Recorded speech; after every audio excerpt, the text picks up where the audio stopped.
चालू कब होगा क्लास?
मैं चाहता हूँ कि क्लास डिस्टर्ब ना हो।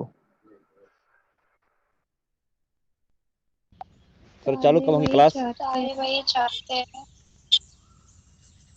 क्लास चालू कब होंगे? सर कहाँ गए? 7 मिनट बची है। 7 मिनट बची है। अरे चुप तो अभी टाइम तो होने दो पहले। टाइम तो होने दो पहले।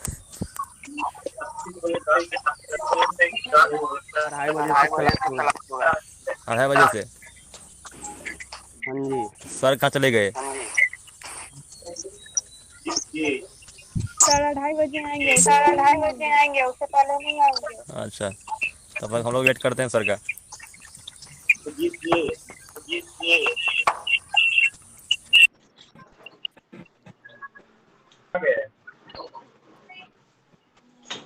रिया, कल वाला पीडीएफ मिला? पीडीएफ खुद से बनाए, आधा बन गया है। रिकॉर्डेड क्लास से बना दिया। सर सारा हिंदी में पढ़ा रहे थे ना पहले। अरे वो कल थोड़ा और परसों का पीडीएफ चाहिए हमको। पीडीएफ कहाँ से मिलेगा? पीडीएफ मिल गया। वो सारा में अपलोडेड है, टेलीग्राम पे सारा अपलोडेड कहाँ है। पे अपलोड है? कौन सा चैनल है? टेलीग्राम पे कौन सा चैनल है? LNMU student.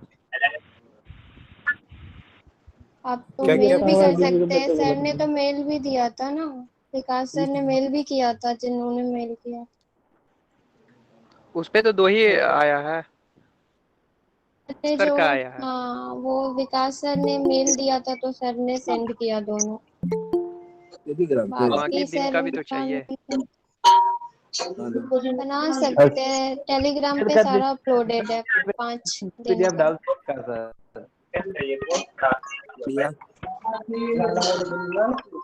लिंक फिरोजी ने शेयर किया है। मैंने चैट बॉक्स में फर्स्ट वाले चैनल पे सारा अपलोडेड है। लोग शुरू हो गया। फिरोजी ने शेयर किया है, आप लोग देख सकते हैं टेलीग्राम।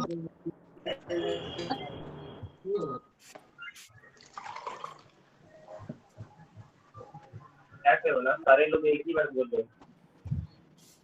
सारे की आवाज क्लास हो रही है।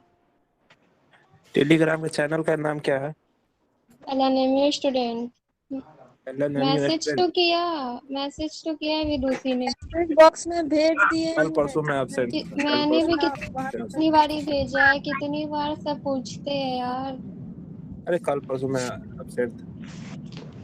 आज भी तो भेज रहे हैं अभी, देख लो अभी चैट में। सारा उस चैनल पे अपलोडेड है, कल वाली क्लास का भी अपलोड हो जाएगा।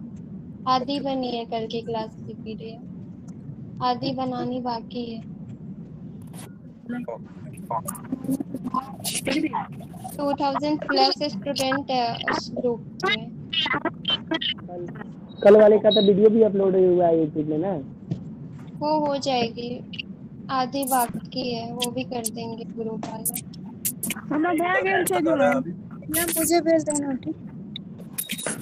ग्रुप वाले सबकी हेल्प करते हैं, आप पर्सनली मैसेज भी कर सकते हैं।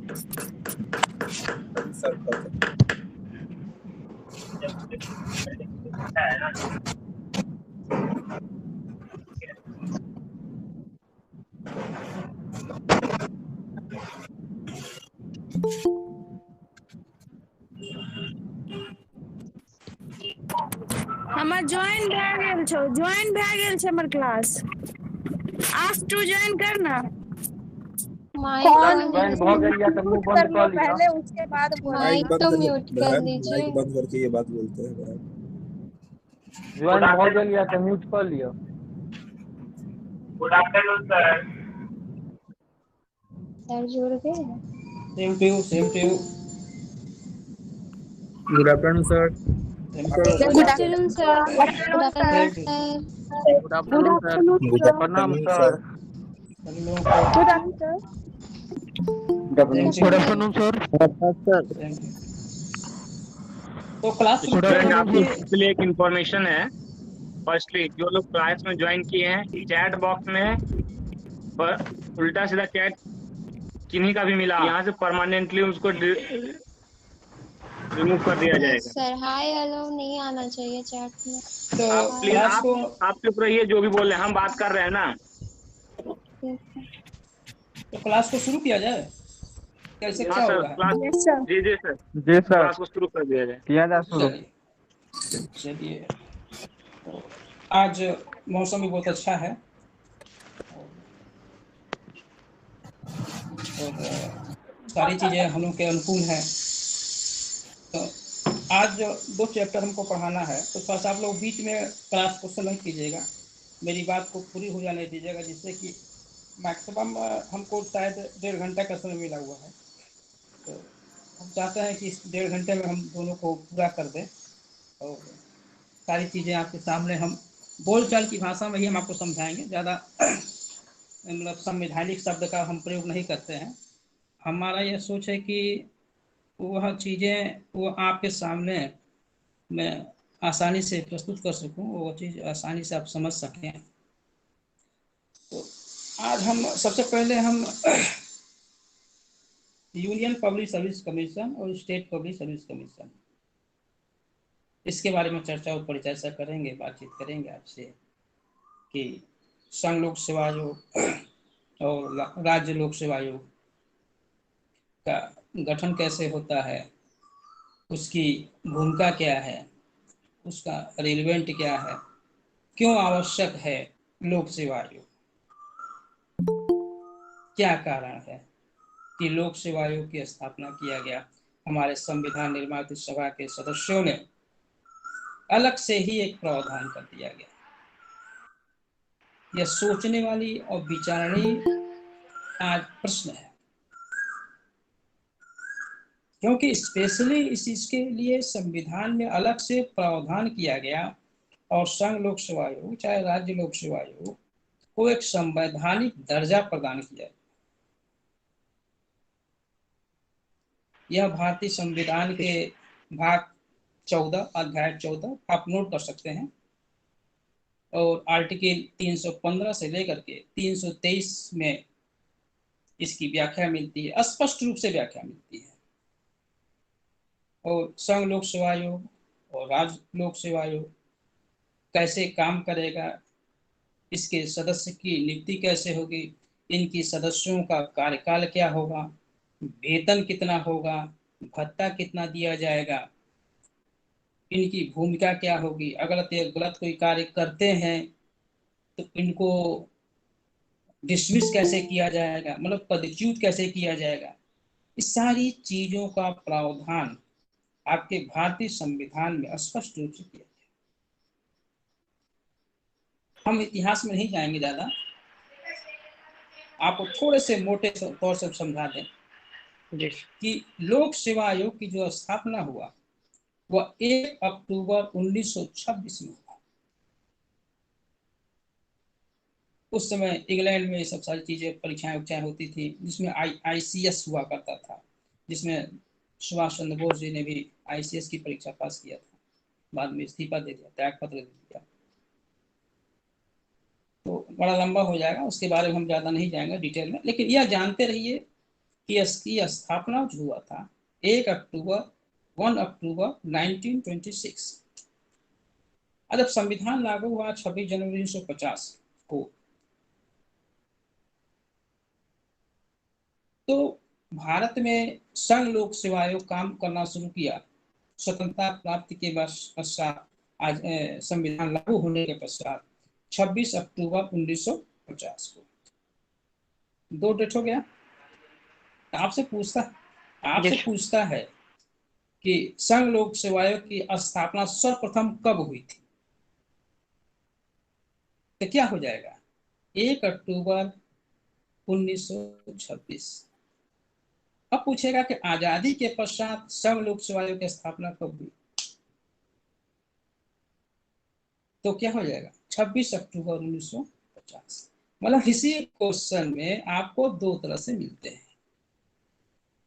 तो अब आपके सामने सबसे बड़ा प्रश्न यह है कि लोक सेवा आयोग की आवश्यकता क्यों है। Why the need of public service commission, है कि नहीं है, क्यों आवश्यकता है, इस पर कभी आपने विचार किया है कि नहीं किया है? करना चाहिए, यह मेरा व्यू है, मैं आपको अपनी बात बता दे रहा हूँ। यह इंटरव्यू में भी पूछता है कभी कभी सारी चीजें, तो इसलिए मैं आपको इस चीज को समझाने की कोशिश कर रहा हूँ कि लोक सेवा आयोग की स्थापना या आवश्यकता क्यों है। एकदम ध्यान से सुनिएगा, शब्दावली को विशेष रूप से ध्यान दीजिएगा, क्योंकि इस कॉन्स्टिट्यूशन में, संविधान में शब्द ही विशेष होते हैं। शब्द का विशेष बारीकी से पढ़ने की आवश्यकता होती है। अगर आप लोग BCom, BSc या BA थर्ड ईयर के छात्र हैं, लास्ट ईयर के छात्र हैं, अगर कंपटीशन के दृष्टि से तैयारी करेंगे, संविधान के बारे में पढ़ने की कोशिश करिएगा, तो हमारा कोशिश है कि आप प्रयास कीजिएगा बेयर एक्ट से पढ़िएगा। जो भी लॉ के स्टूडेंट होते हैं वो बेयर एक्ट से पढ़ते हैं, उसमें आपको केस स्टडी भी मिलेगा। जो भी केस आते हैं, जो भी अमेंडमेंट होते हैं, वो सारी चीजें आपको बेयर एक्ट में मिल जाएंगी। वह लीगल होता है, उसमें किसी प्रकार का जो मतलब कट पीस नहीं किया रहेगा, वो ओरिजिनल है, उससे आप कोट भी कर सकते हैं। हिंदी इंग्लिश दोनों में आता है। अगर आप भविष्य में अच्छी जानकारी रखना चाहते हैं तो आप, नहीं तो शेष तो उससे चल ही रहा है। तो लोक सेवा आयोग लोकतंत्र का संरक्षक माना जाता है। क्या माना जाता है? संरक्षक। जैसे हमारे संविधान में, भारतीय संविधान में, संविधान का रक्षक कौन माना जाता है? न्यायपालिका, सर्वोच्च न्यायालय, हाई कोर्ट, वो संविधान की रक्षक है, अभिभावक है। अगर संविधान के खिलाफ कोई कार्य होता है या आपके अधिकारों का कोई उल्लंघन होता है, तो आप किसका शरण लेके जाते हैं? न्यायालय का शरण लेते हैं। उसी प्रकार लोक सेवा आयोग लोकतंत्र का संरक्षक है। किसी भी देश की सफलता या असफलता वहां के सरकारी कर्मचारी की योग्यता, ध्यान से सुनिएगा, ईमानदारी, कार्य कुशलता पर निर्भर करता है। मतलब वहां के जो उस देश के जो लोक सेवा आयोग द्वारा जो चयनित, चयन का शब्द का प्रयोग किया है, मतलब लोक सेवा आयोग चयन करता है, अपॉइंटमेंट नहीं करता है, नियुक्ति नहीं करता है, सिलेक्शन करता है।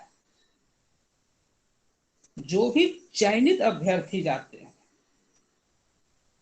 अगर वह ईमानदार नहीं है, चरित्रवान नहीं है, अपने कार्य कुशलता के प्रति दक्ष नहीं है, अपने उत्तरदायित्वों का सही रूप से निर्वहन नहीं करते हैं, तो वह देश का विनाश होता है। आपको हमने बताया था कल राजनीतिक कार्यपालिका और प्रशासनिक कार्यपालिका के बारे में। मान लीजिए राजनीतिक कार्यपालिका ने आदेश किया, अब प्रशासनिक कार्यपालिका उस चीज को सही रूप से इम्प्लीमेंट नहीं कर रही है। मान लीजिए कोरोना का वैक्सीन लग रहा है इस समय, अगर सही रूप से प्रशासनिक कार्यपालिका अपने कार्यों का, उत्तरदायित्वों का निर्वहन नहीं करेगी, तो क्या यह वैक्सीन ईमानदार एवं कुशल सेवक वर्ग का चयन, प्रमोशन लोक सेवा आयोग की जिम्मेदारी बनती है। इस 21वीं सदी में, लोकतांत्रिक युग में, वर्तमान समय की मैं बात कर रहा हूं, इसकी जो महत्ता है, इसकी जो प्रासंगिकता है, और ज्यादा बढ़ गई है। क्यों? आप विचार कीजिएगा, ध्यान से सुनिएगा कि सरकार के बदलने के बावजूद भी सरकारी कर्मचारी जो होते हैं अपने पद पर बने रहते हैं। यस वह यह स्थायी होते हैं, इनका कार्यकाल निश्चित होता है। जैसे हम ही है, नौकरी करने आए हैं, तो हम 65 साल तक रहेंगे कि नहीं रहेंगे? एक मेरी निश्चित सीमा है, इसके बाद से मैं रिटायर हो जाऊंगा। तो रिस्पॉन्सिबिलिटी मेरी बनती है कि नहीं बनती है कि मैं ठीक से पढ़ाऊं, मैं मेहनत करूं, मैं सारी चीजों को बारीकी से समझाने की कोशिश करूं। यह लोक सेवा आयोग की जिम्मेदारी बनती है। उसी से मैं पहले ही प्रश्न उठाया कि लोक सेवा आयोग की आवश्यकता क्यों है? क्योंकि आज यह 21वीं सदी में इतनी बेरोजगारी का बढ़ गई है। अगर लोक सेवा आयोग से काम का चयन,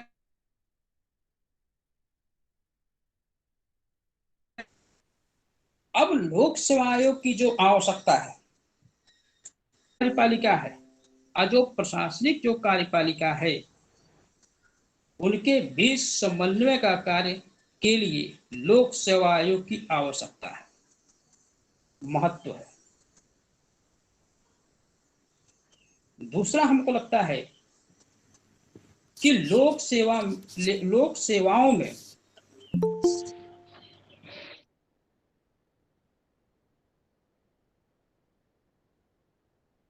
के लिए योग्यतम प्रत्याशियों का चयन करना है। यह लोग इस कारण से भी लोक सेवा आयोग हमारे लिए आवश्यक है। अब मैं आपको एक उदाहरण दे रहा हूं।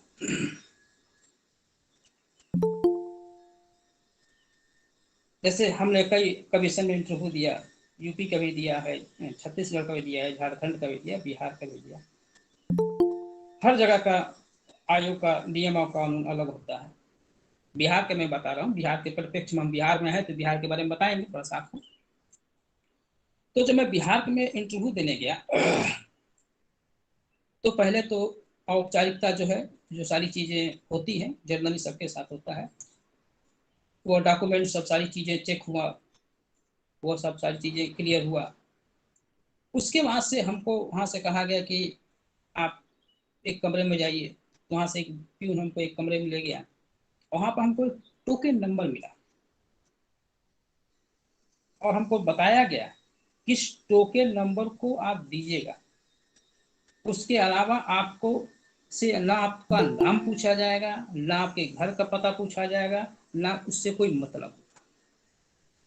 हम लोग को ये भी नहीं पता चला कि किस बोर्ड में हमको जाना है। हमारा इंटरव्यू के पैनल में नंबर 1 में मेरा नाम था, और जब मैं गया तो रैंडम हो गया और मेरा लास्ट में नाम चला गया। यह कब होता है? 2-3 मिनट पहले तय होता है। मतलब पहला नाम था,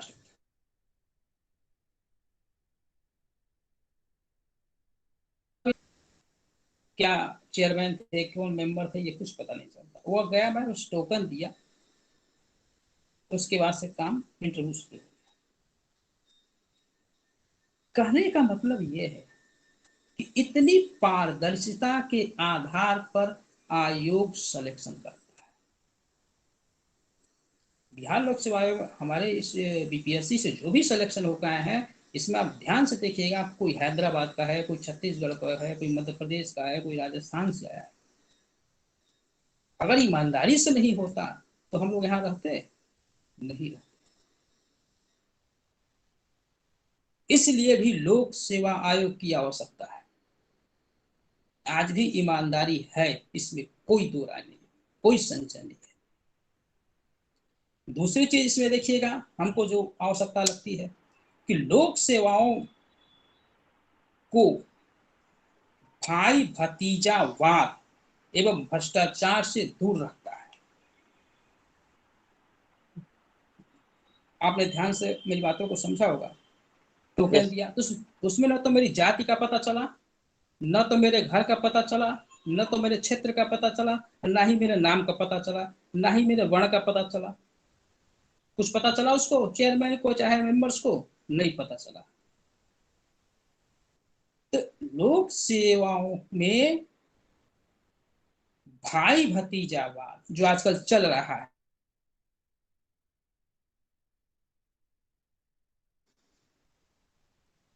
तीसरी चीज हमको यह लगती है कि इसलिए भी लोक सेवा आवश्यक है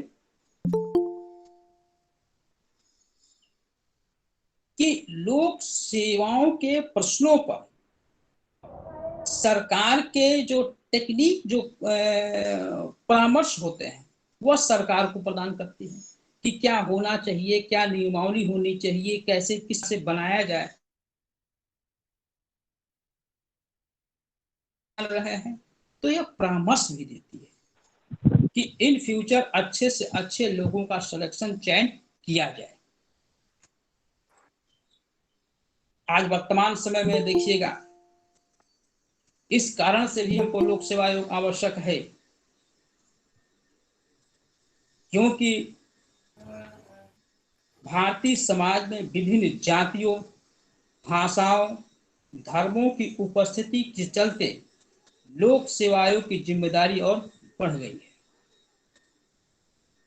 साथ ही साथ संविधान में, या भारतीय संविधान में यह प्रावधान किया गया है कि समाज के पिछड़े वर्गों, अनुसूचित जातियों, जनजातियों को सरकारी नौकरी में आरक्षण की व्यवस्था किया जाए। है कि नहीं है? अगर जातियों, जनजातियों और जो अनुसूचित जातियों का है, उनको जो रिजर्वेशन का लाभ होना है वह नहीं मिल पाता और नहीं मिल पाता। इसलिए भी लोक सेवा आयोग की आवश्यकता हुआ और लोक सेवा आयोग की स्थापना किया गया। और यह भारतीय संविधान निर्माता सभा के सदस्य जानते थे इस चीज को कि अगर हम इसको नहीं बनाएंगे और संविधान में इसको अलग से हम इसकी हम व्याख्या नहीं करेंगे, इसको हम संवैधानिक दर्जा नहीं देंगे, तब तक हमारे देश में जो गोल्डन, जो सुनहरे जो नौजवान हैं, जो अच्छे नौजवान हैं, उनका चयन मुश्किल हो जाएगा। आप देखते होंगे कि लोक सेवा आयोग से ऐसे ऐसे बच्चों का चयन होता है जिनके पास 2 मीटिंग का भोजन में नहीं होता है। ऐसे ऐसे बच्चों का चयन हुआ है।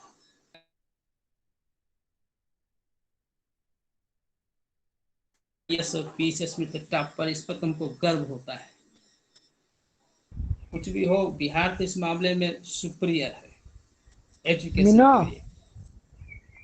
तो अब इस चीज को समझ में आया कि नहीं आया? लोक सेवा आयोग क्यों आवश्यक है?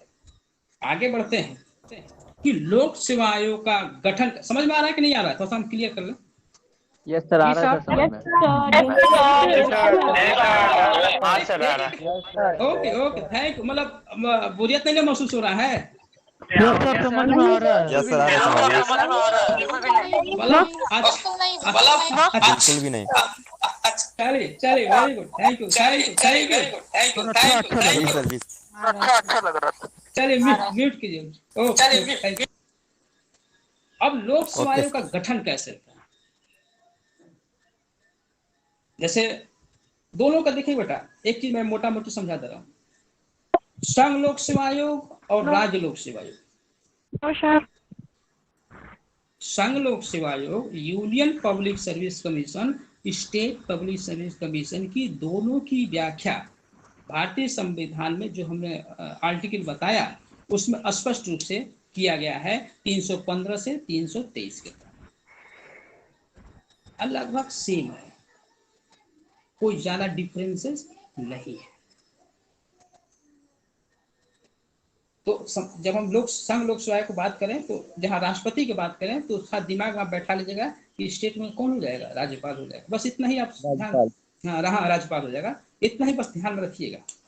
और जहाँ प्रधानमंत्री होगा मुख्यमंत्री हो जाएगा। तो संघीय लोक सेवा आयोग या संघ लोक सेवा आयोग में एक अध्यक्ष, इस समय वर्तमान समय में जो मेरे पास डाटा है वो संख्या घटती बढ़ती रहती है और राष्ट्रपति तय करते हैं कितनी संख्या होगी कितनी नहीं होगी, ये सारी चीजें वो तय होता है। लेकिन वर्तमान समय में हमको जो डाटा है उपलब्ध है, हो सकता है बढ़ भी गया, हो सकता है घट गया हो, लेकिन हमको अभी तक जो जानकारी है कि 10 अन्य सदस्य हैं जिनकी नियुक्ति राष्ट्रपति द्वारा की जाती है। क्लियर है? अब इस पर हम आप कहेंगे साहब कुछ और, तो वो है मामला है कुछ क्या कहते हैं, हाथी के दांत दिखाने को कुछ और होते हैं, खाने के कुछ और होते हैं, तो समझ ही रहे होंगे उस चीज को। तो राष्ट्रपति द्वारा किया जाता है।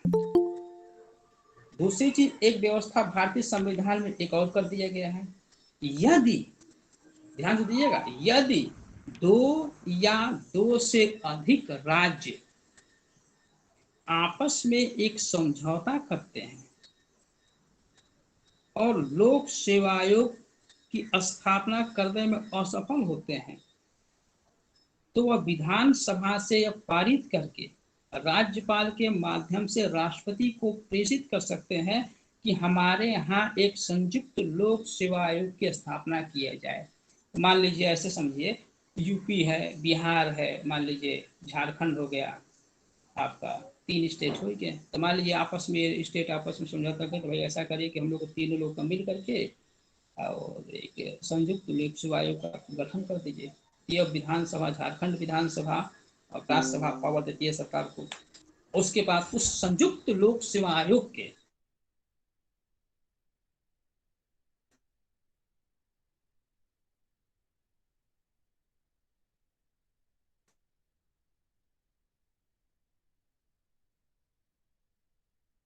तो समझ गया है। अब किसी संघ लोक सेवा आयोग में सदस्य संख्या कितनी होगी कितनी नहीं होगी, इसका निर्धारण राष्ट्रपति करता है। राज्य लोक सेवा आयोग में, स्टेट पब्लिक सर्विस कमीशन में सदस्य संख्या कितनी होगी, इसका भी निर्धारण राज्यपाल गवर्नर करता है। एक चीज इसमें है कि संघीय लोक सेवा आयोग या राज्य लोक सेवा आयोग के कम से कम आधे सदस्य ऐसे होते हैं जो 10 वर्ष के लिए सरकारी नौकरी में हुए होते हैं। मतलब कम से कम मान के चलिए कि 10 से 12 साल जो सरकारी सेवा किए होते हैं उन्हीं को लोक सेवा आयोग का सदस्य बनाया जाता है। अब प्लस आप जान ही रहे हैं कि चीजें जो चलती रहती हैं तो सारा अब आपको हम कर चुके हैं। तो इस प्रकार से व्यवस्था चलती है। दूसरा, इनका कार्यकाल कितना होता है। तो संघ लोक सेवा आयोग के अध्यक्ष एवं अन्य सदस्यों का जो कार्यकाल होता है, ध्यान दीजिएगा, पद ग्रहण करने की तिथि से, मतलब जिस दिन वह ज्वाइन कर रहे हैं, पद ग्रहण करने की तिथि से 6 वर्ष या 65 वर्ष की आयु प्राप्त करने तक जो भी पहले हो। मेरी बात को समझ रहे कि नहीं समझ रहे? मान लीजिए हमारी एज 59 साल है और हमने ज्वाइन किया ठीक 59 साल, तो 60, 61, 62, 63, 64, 65, 6 साल तो पूरा कर जाएंगे। अब मान लीजिए हम 60 साल में ज्वाइन किए, तब 5 साल बाद हम रिटायर हो जाएंगे, 6 साल तो नहीं होगा। तब कहने का मतलब है कि जब हम पद ग्रहण करते हैं, ज्वाइन करते हैं, उस समय से यह लिया जाएगा, या तो 6 वर्ष या तो 65 वर्ष। क्लियर हुआ? स्टेट पब्लिक सर्विस कमीशन में राज्य लोक सेवा आयोग के सदस्यों के लिए 6 वर्ष का कार्यकाल निर्धारित किया गया है। मतलब राज्य लोक सेवा आयोग के सदस्यों का भी जो कार्यकाल है वह 6 वर्ष का होगा। साथ ही इनके अधिकतम इनका जो कार्यकाल था, जो पहले जो था, वह 60 ईयर था, जो कि 41वें संविधान संशोधन द्वारा राज्य लोक सेवा आयोग के सदस्यों का कार्यकाल 62 कर दिया गया। मतलब संघ लोक सेवा आयोग के सदस्यों का जो कार्यकाल होगा 6 वर्ष या 65 साल, राज्य लोक सेवा आयोग के सदस्यों का जो कार्यकाल होगा 6 वर्ष या 62 साल, जो कि 41वें संविधान संशोधन के द्वारा बढ़ाया गया। भाई अब काम धाम कर रहे हैं तो कुछ पैसा वैसा तो मिलना चाहिए है? बाबू ने भैया सबसे बड़ा उनके भाई बिना पैसे के तो कुछ होना जाना नहीं है। तो भाई हम नौकरी चाकरी कर रहे हैं तो भोजन पानी तो के लिए कुछ पैसा वैसा चाहिए। तो लोक सेवा आयोग के सदस्यों के लिए वेतन भत्ते का भी निर्धारण किया गया है।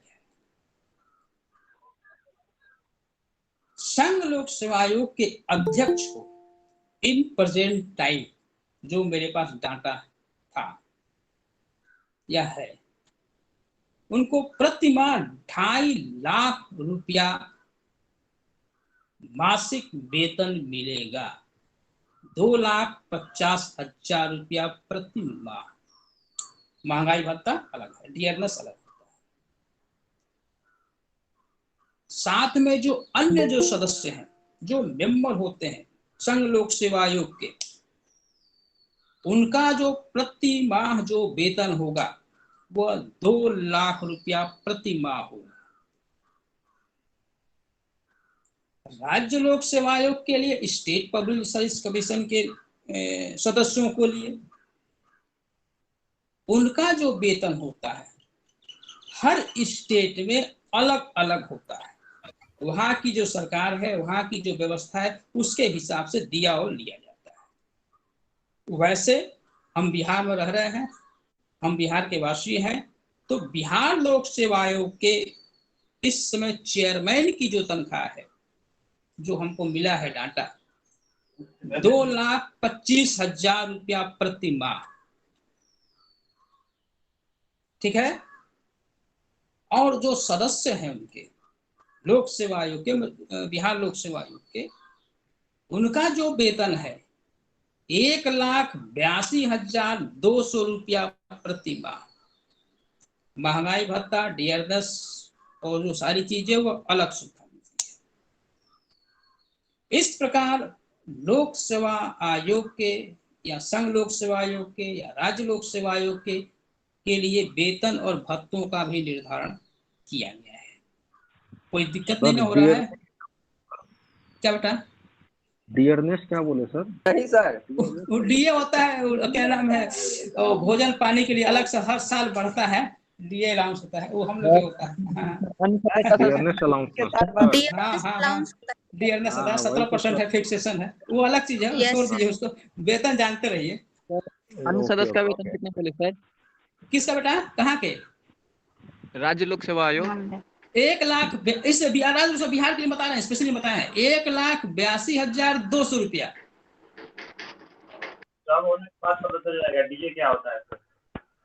जब सरकारी नौकरी कर पाइएगा बेटा ना, तो क्लियर डीए मतलब होता है, समझ लीजिए डीलर अलाउंस, मतलब 70% डीए समझ, हाँ डियरनेस होता है। और सर वो भत्ता का भी एक पार्ट होता है, वो भी एक सैलरी होता है। सर बिल्कुल बिल्कुल महंगाई बस, यस हाँ सर। बेसिक से 70% होता है। छोड़ दिए इसको, चर्चा मत कीजिए, जाने दीजिए, कुछ हटाइए यहाँ पे जो वो सब छोड़ जाइए। इतना तो क्लियर हो गया। अब आइए इन सदस्यों को पदच्युत कैसे किया। मान लीजिए कोई गलत कार्य करते हैं, भाई पुरुषोत्तर राम तो है नहीं, मनुष्य ही है, व्यक्ति ही है। व्यक्ति के अंदर अनेक प्रकार के गुण और अवगुण और दोषों से परिपूर्ण होता है। भाई अगर 100% हम सही कर देंगे तो परमात्मा नहीं हो जाएंगे, ईश्वर हो जाएंगे। मनुष्य है तो गलती होना ही होना है, काम करेंगे तो गलती होना ही होना है, चलेंगे तो ठोकर लगेगा ही, गाड़ी चलाएंगे एक्सीडेंट होगा ही, तो नेचर है। तो इसका भी प्रावधान कर दिया गया है कि अगर कोई सदस्य गलत करता है या किसी प्रकार का कोई कार्य अनैतिक कार्य करता है तो उसको हटाया भी जा सकता है। तो हटाने की प्रक्रिया भी भारतीय संविधान में स्पष्ट रूप से वर्णन कर दिया गया है। तो हटाने की प्रक्रिया क्या है? तो संविधान के अनुच्छेद 317 में आयोग के सदस्यों को सब सुने दुराचार के लिए राष्ट्रपति और उसके लिए हो जाएगा राज्यपाल, ठीक है, स्टेट पब्लिक सर्विस कमीशन, राष्ट्रपति के आदेश द्वारा पदच्युत किया जा सकता है, डिसमिस, ठीक है। डिसमिस मतलब पद से हटा देना। सस्पेंड में होता है निलंबित करना, तो सस्पेंड में होता है, ये होता है कि आप जाइएगा जो मतलब अपना सिग्नेचर करिएगा और आधा वेतन मिलेगा। इसमें तो एकदम वारा नहीं आ रहा, घर जाइए नमस्कार। तो 317 में डिसमिस करने का अधिकार राष्ट्रपति को है और राज्य के लोक सेवा आयोग में राज्यपाल। राष्ट्रपति या राज्यपाल द्वारा ऐसा मामला सर्वोच्च न्यायालय के पास विचारार्थ प्रस्तुत किया जाएगा। मतलब उस पर विचार के लिए कौन आएगा? सुप्रीम कोर्ट के सदस्य जज होंगे। आर्टिकल 145 के तहत निर्धारित प्रक्रिया के अनुसार जांच करने के बाद न्यायालय राष्ट्रपति के सम्मुख अपना प्रतिवेदन प्रस्तुत करता है कि आयोग का अध्यक्ष या किसी अन्य सदस्य को राष्ट्रपति निलंबित कर सकता है। तो निलंबित करेगा किन किन परिस्थितियों में, कौन कौन से चीजें हैं, कौन कौन से बिंदु हैं जिनके आधार पर राष्ट्रपति उनको डिसमिस कर सकता है। पहला, वह दिवालिया हो गया हो, इस कारण से भी राष्ट्रपति इनको डिसमिस कर देगा। दूसरा, यदि अपने कार्यकाल में अपने पद के अलावा उसने कोई अन्य लाभ का पद स्वीकार कर लिया हो, मतलब एक जगह काम करते हुए दूसरा भी काम कर दिया, उस कंडीशंस में भी उसको डिसमिस किया जा सकता है। तीसरा एक कंडीशन दिया, यदि वह राष्ट्रपति के विचार में, मतलब राष्ट्रपति के विचार में आया कि इसका शारीरिक और मानसिक अवस्था के कारण अपने पद पर कार्य करने योग्य नहीं रहा, इस कारण से भी वह डिसमिस कर सकता है। मतलब राष्ट्रपति को लगा कि ये आदमी तो बेकार हो गया, इसका मानसिक संतुलन बिगड़ गया है, इसका फिजिकली स्ट्रक्चर भी खराब हो चुका है, इसको भाई किनारे को हटाओ हटाओ हटाओ, पागल हो जाएगा ये तो पाल कर बिहार पुलिस में ऐसा करना चाहिए सर। तो बताइए पावर है कि नहीं पावर है? इसको एक हाँ बोले तो इस आधार बिगड़ जाए और फिर उसको निलंबित कर दिया जाए और ठीक हो जाए तो फिर सर नहीं तो उसको निलंबित डिसमिस टाटा बाय बाय, मर जाने के बाद तो कोई वापस आता है? नहीं सर, अगर मानसिक संतुलन ठीक हो जाए उसका फिर तो नहीं होगा, वापस नहीं होता। उसमें भी बेटा कई कुछ कर सकता है। हाँ उसमें भी बेटा कई एक चीजें बार होती है ना, निकल जाता वो वापस नहीं आ सकता। नहीं आता है। इसमें भी कई नियम कानून होते हैं, इसमें पॉलिटिकल पार्टी का भी अप्रोच होता है, सारी चीजें होती हैं और जो हम नहीं बताना चाहते हैं। वर्चुअल है ना, वर्चुअल आपका क्या कहते हैं चल रहा है सब। अगला जो है डिसमिस करने का जो प्रक्रिया है, यदि भारत सरकार या किसी राज्य सरकार या इनकी ओर से किसी ठेके से इसका कोई संबंध हो जिससे इसको लाभ प्राप्त होगा।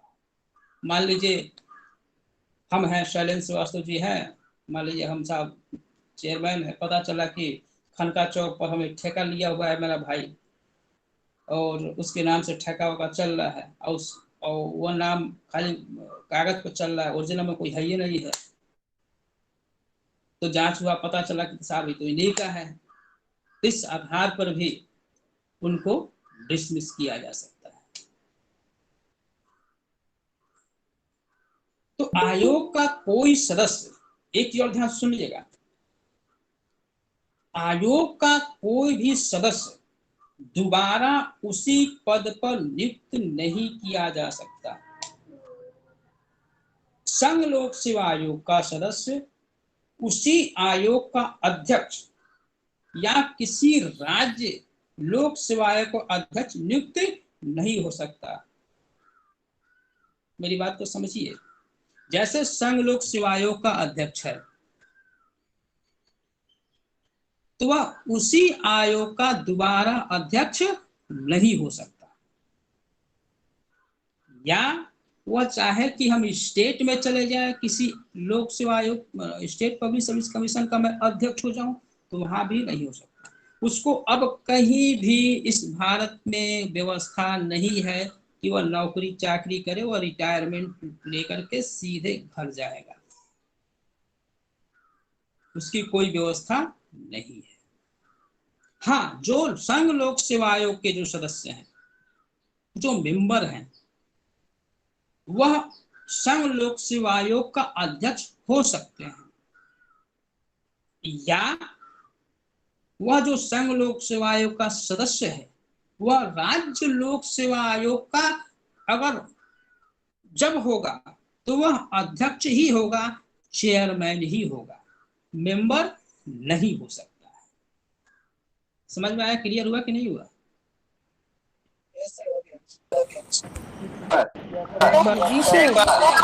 चल वेरी गुड। अब आइए, लोक सेवा आयोग के जो स्टाफ होते हैं, जो कर्मचारी होते हैं, जो सदस्य होते हैं, जो वह सदस्य कैसे कार्य करते हैं। भाई अकेले चना तो भार नहीं फोड़ सकता, भाई आदमी तो चाहिए, हमको कर्मचारी चाहिए, भाई फार्म निकालना है, फार्म का स्क्रूटनी करना है, स्क्रीनिंग करना है, यह करना, दुनिया भर का बहुत सारे काम होते हैं आयोग में। तो अच्छा खासा समझिए वो सचिवालय है, तो उसके लिए कर्मचारी की व्यवस्था चाहिए, हमको स्टाफ चाहिए। तो राष्ट्रपति आयोग के स्टाफ की संख्या एवं सेवा की शर्तें निर्धारित करता है। उसी प्रकार राज्यपाल राज्य लोक सेवा आयोग के लिए स्टाफ की संख्या और सेवा की शर्तें निर्धारित करता है। 21वीं सदी के नियमों के अनुसार आयोग स्वयं अपने स्टाफ की नियुक्ति करता है। मतलब जो स्टाफ के जो भी सदस्य हैं उसका जो अपॉइंटमेंट होता है वो कौन करेगा? जो लोक सेवा आयोग या संघ लोक सेवा आयोग के मेंबर हैं। सभी उच्च नियुक्तियां औपचारिक रूप से आयोग के चेयरमैन के द्वारा किया जाता है। आयोग का जो कार्यालय है केंद्रीय सरकार के सचिवालय का एक अंग माना गया है, एक भाग माना गया है केंद्रीय सचिवालय का। जैसे बिहार में जाइएगा तो केंद्रीय सचिवालय के समान ही वो भी एक भाग माना जाता है, या संघ लोक सेवा आयोग का वो भी एक भाग ही माना जाता है। तो आयोग के जो सचिव का जो उसमें सेक्रेटरी भी होते हैं, तो आयोग के सचिव का दर्जा भारत सरकार के संयुक्त सचिव के समान होता है, इक्विवेलेंट होते हैं पावर में। सचिव की नियुक्ति आयोग द्वारा एक निश्चित अवधि के लिए की जाती है। यदि आयोग चाहे तो उसके कार्यकाल में वृद्धि कर सकता है। अपने कार्यकाल की समाप्ति के पश्चात, मान लीजिए कार्यकाल समाप्त हो गया, तो सचिव जो होता है वह भारत सरकार के सेवा में वापस जा सकता है। उस पर कोई बाउंडेशन नहीं है कि वह साहब वो घर चला जाएगा। बाउंडेशन किस पर? सिर्फ लोक सेवा आयोग के अध्यक्ष पर, संघ लोक सेवा आयोग के अध्यक्ष पर और राज्य लोक सेवा आयोग के अध्यक्ष पर। हाँ, राज्य लोक सेवा आयोग का अध्यक्ष है तो संघ लोक सेवा आयोग का अध्यक्ष हो सकता है, लेकिन अन्य किसी और लोक सेवा आयोग का अध्यक्ष नहीं हो सकता है। समझ रहे हैं? अब मतलब कैबिनेट सेक्रेटरी ना?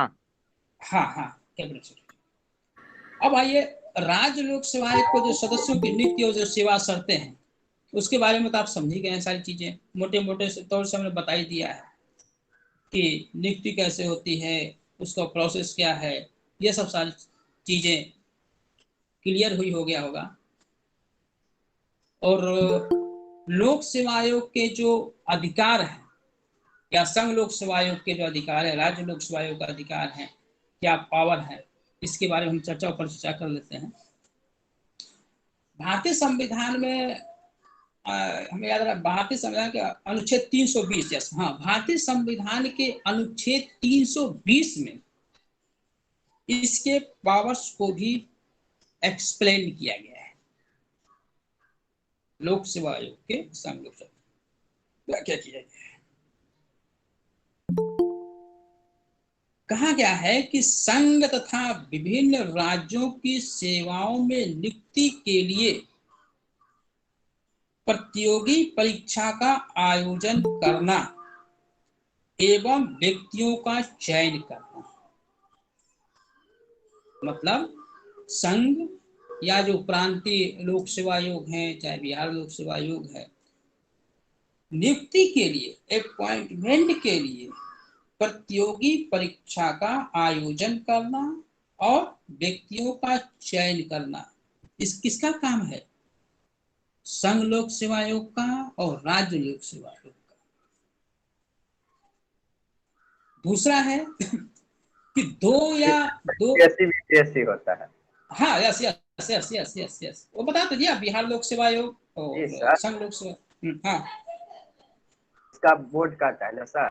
बिल्कुल, बिहार लोक सेवा, बिहार पब्लिक सर्विस कमीशन और UPSC, union public service commission, संघ लोक सेवा आयोग। हम स्पेशली दो लेके चल रहे हैं, बिहार और, क्योंकि हम लोग बिहार में हैं तो बिहार को आप बहुत नजदीक से देख रहे हैं। क्या बेटा?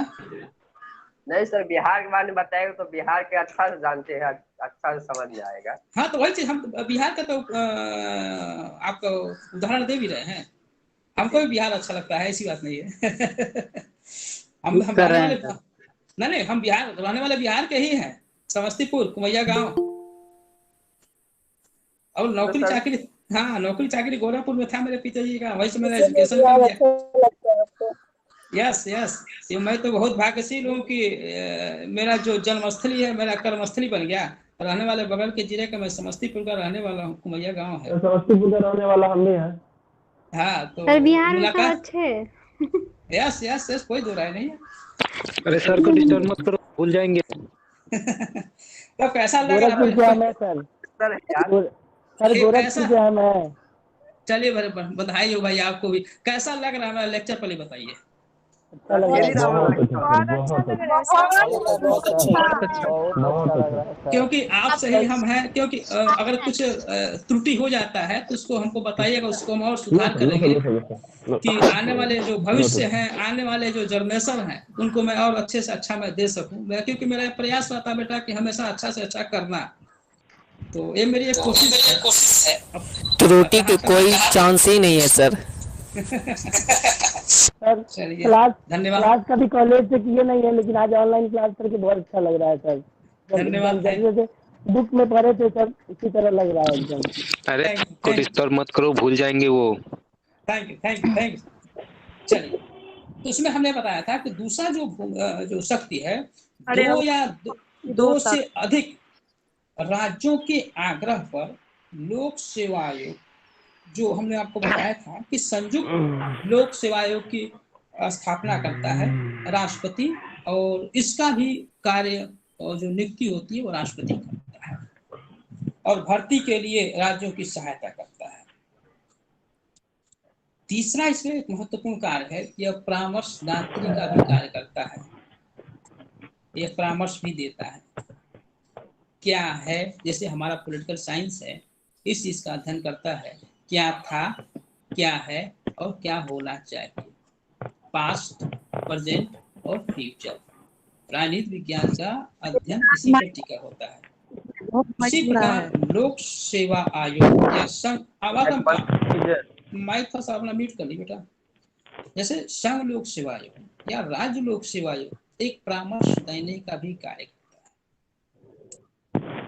जैसे एक बार हम आपको एक उदाहरण देते हैं कि जब बिहार लोक सेवा आयोग में जब हम लोग का जो वैकेंसी आई तो असिस्टेंट प्रोफेसर का, तो उसमें क्या कहते हैं, कैबिनेट ने भी अपना प्रस्ताव दिया, विधानसभा ने भी अपने प्रस्ताव दिया, अपना एक फ्रेमवर्क तैयार किया, और लोक सेवा आयोग ने भी अपना फ्रेमवर्क तैयार किया, और दोनों को रखा गया विधानसभा के पटल पर, और बाद में उस पर बहस हुआ, और बहस होने के बाद डिसीजन क्लियर नहीं हो पाया, तो फिर यह मामला चला गया गवर्नर के पास।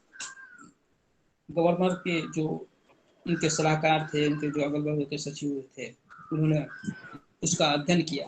बाद में ये पाया गया कि जो बिहार पब्लिक सर्विस कमीशन का जो मापदंड है वो सही है, इसमें निष्पक्ष सिलेक्शन होगा, इसमें बहुत ही गुंजाइश कम है, ना के बराबर है, और इसमें फेयर ही होना है।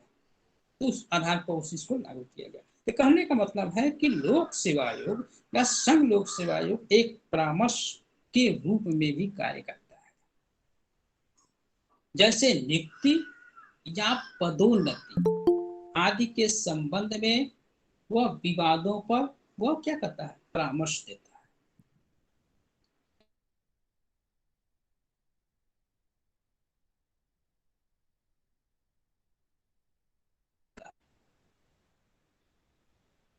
फिर राष्ट्रपति या राज्यपाल द्वारा निर्दिष्ट किसी नियम या कानून के बारे में भी उससे सलाह ले सकता है, लेकिन यह परामर्श, यह सलाह राष्ट्रपति और राज्यपाल के विवेक के ऊपर निर्भर करता है कि माने या न माने, कोई बाध्य नहीं है। इसीलिए संविधान में, क्योंकि संविधान में लिखा हुआ है कि संविधान में स्पष्ट रूप से लिखा है कि राष्ट्रपति और राज्यपाल को यह अधिकार दिया गया है कि कुछ विषयों पर ऐसे नियम बना सकें और निर्धारित कर सकें लोक सेवा आयोग के परामर्श लेने के लिए आवश्यक नहीं है, बाध्य नहीं है। जैसे आप किसी को राय दिए, माने न माने, तो भाई उनके राष्ट्रपति के विवेक के ऊपर है, उसको अगर ठीक लगेगा तो मानेगा, नहीं ठीक लगेगा नहीं मानेगा। जैसे आपको एक उदाहरण दिया हमने, बिहार लोक सेवा आयोग ने भी अपना एक प्रपोजल दिया, हम लोग के कैबिनेट ने भी अपना एक नियमावली दिया, दोनों को बहस हुआ विधानसभा में, एक मत सम्मत से पास नहीं हो पाया, तो वह मामला किसके पास चला गया, गवर्नर के पास चला गया। तो गवर्नर ने उस पर विचार किया सारी चीजें, और बाद में उस परामर्श को स्वीकार कर लिया जो लोक सेवा आयोग का था, कि और यही सही है।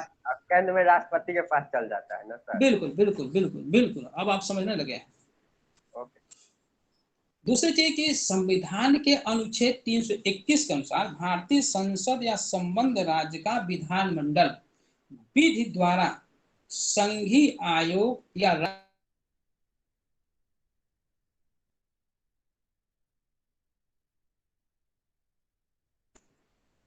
अब आइए लीजिएगा ना कि साल भर में क्या किए क्या नहीं किए, तो इसका एक वार्षिक प्रतिवेदन दिया जाता है। साल भर में कितनी नियुक्तियां हुई, कितने पेंडिंग पड़ गए, कितने अभी और वैकेंसियां आनी बाकी हैं, कितने सारी सब चीजें का डाटा रहता है साल। कितना रिटायर हुआ ना सर, ये भी हाँ टोटल आता है, टोटल डिटेल रहेगा। तो जो नियुक्ति का मामला ज्यादा होता है कि नियुक्ति कितना हुआ, कितना पेंडिंग है, कितना बच गए हैं, सब सारी चीजें होती हैं।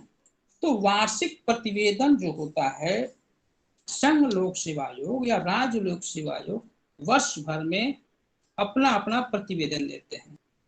संघ लोक सेवा आयोग का राज्य लोक सेवा आयोग में अपना जो प्रतिवेदन राज्यपाल को देता है और वह राष्ट्रपति उस प्रतिवेदन को संसद के पटल पर रखता है और उस पर विचार विमर्श होता है, वो सारी चीजें होती हैं। और राज्य का राज्यपाल उस प्रतिवेदन को विधानसभा या विधानमंडल के पटल पर रखता है।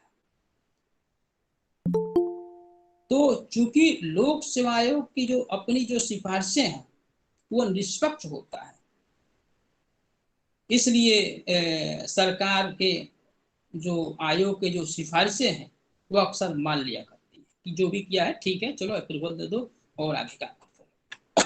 ये सब सारी चीजें चलती रहती हैं।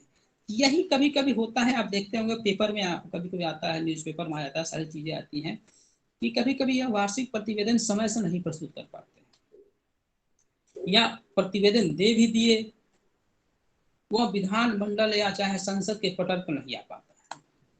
तो दोनों तरफ से कमियां हो जाती है। तो आप देखते होंगे जो वैकेंसी जो क्लियर होना होता है, पता चला और डिले होता है, डिले होने लगता है। पता चल रहा है कि 2014 की वैकेंसी है, 2022 में भर्ती हो रहा है।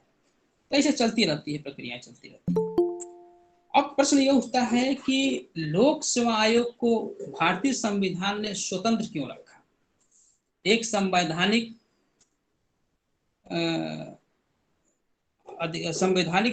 पावर क्यों दिया गया, उसको स्वायत्त क्यों रखा गया? विचार बनता है कि नहीं बनता है? हम तो इस पर विचार करते हैं, सोचते हैं।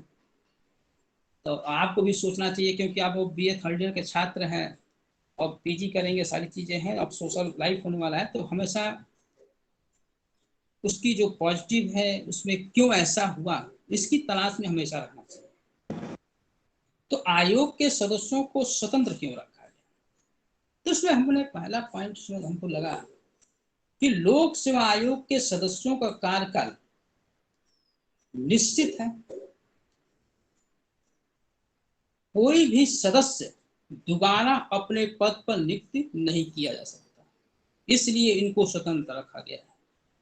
आपने हम पहले ही लेक्चर बताया था कि संघ लोक सेवा आयोग का अध्यक्ष वह कहीं भी अपॉइंटमेंट नियुक्ति नहीं पा सकता, रिटायर होगा तो सीधे घर जाएगा। संघ लोक सेवा आयोग का सदस्य अगर उसी संघ लोक सेवा आयोग का अध्यक्ष होता है तो अध्यक्ष हो सकता है, अन्यथा अगर किसी अन्य स्टेट में जाता है, राज्य लोक सेवा आयोग में जाता है, तो चेयरमैन ही होगा, मेंबर नहीं हो सकता। इस कारण से भी आयोग को स्वतंत्र रखा गया है।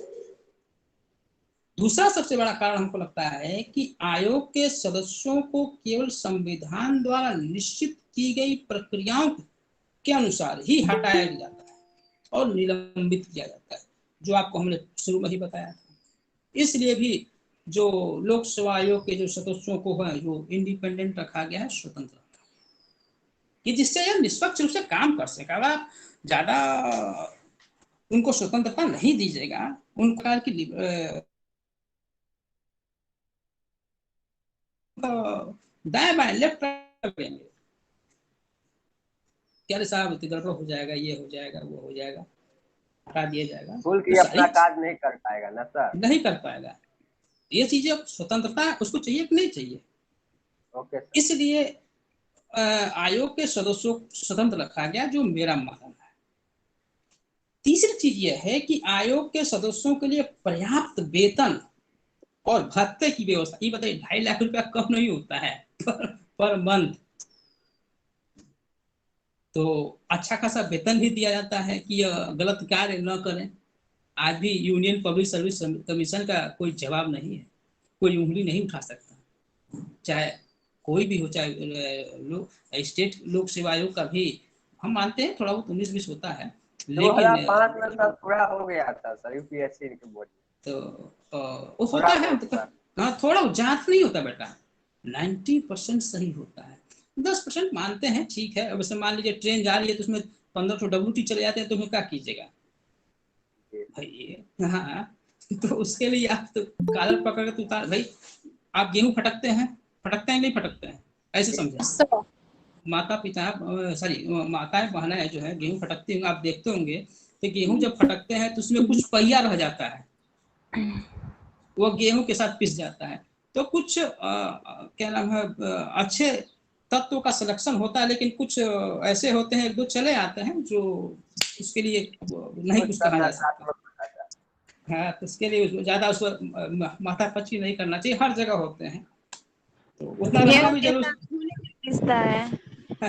हाँ, उतना होता रहता है। तीसरी चीज हमको लगता है कि आयोग के अध्यक्ष या सदस्य का जो कार्यकाल की समाप्ति के बाद किसी भी सरकारी पद पर नियुक्ति नहीं किए जाने और केवल आयोग में ही पदोन्नति के रूप में पुनः नियुक्ति होना, यह भी एक स्वतंत्रता का सबसे बड़ा कारण है।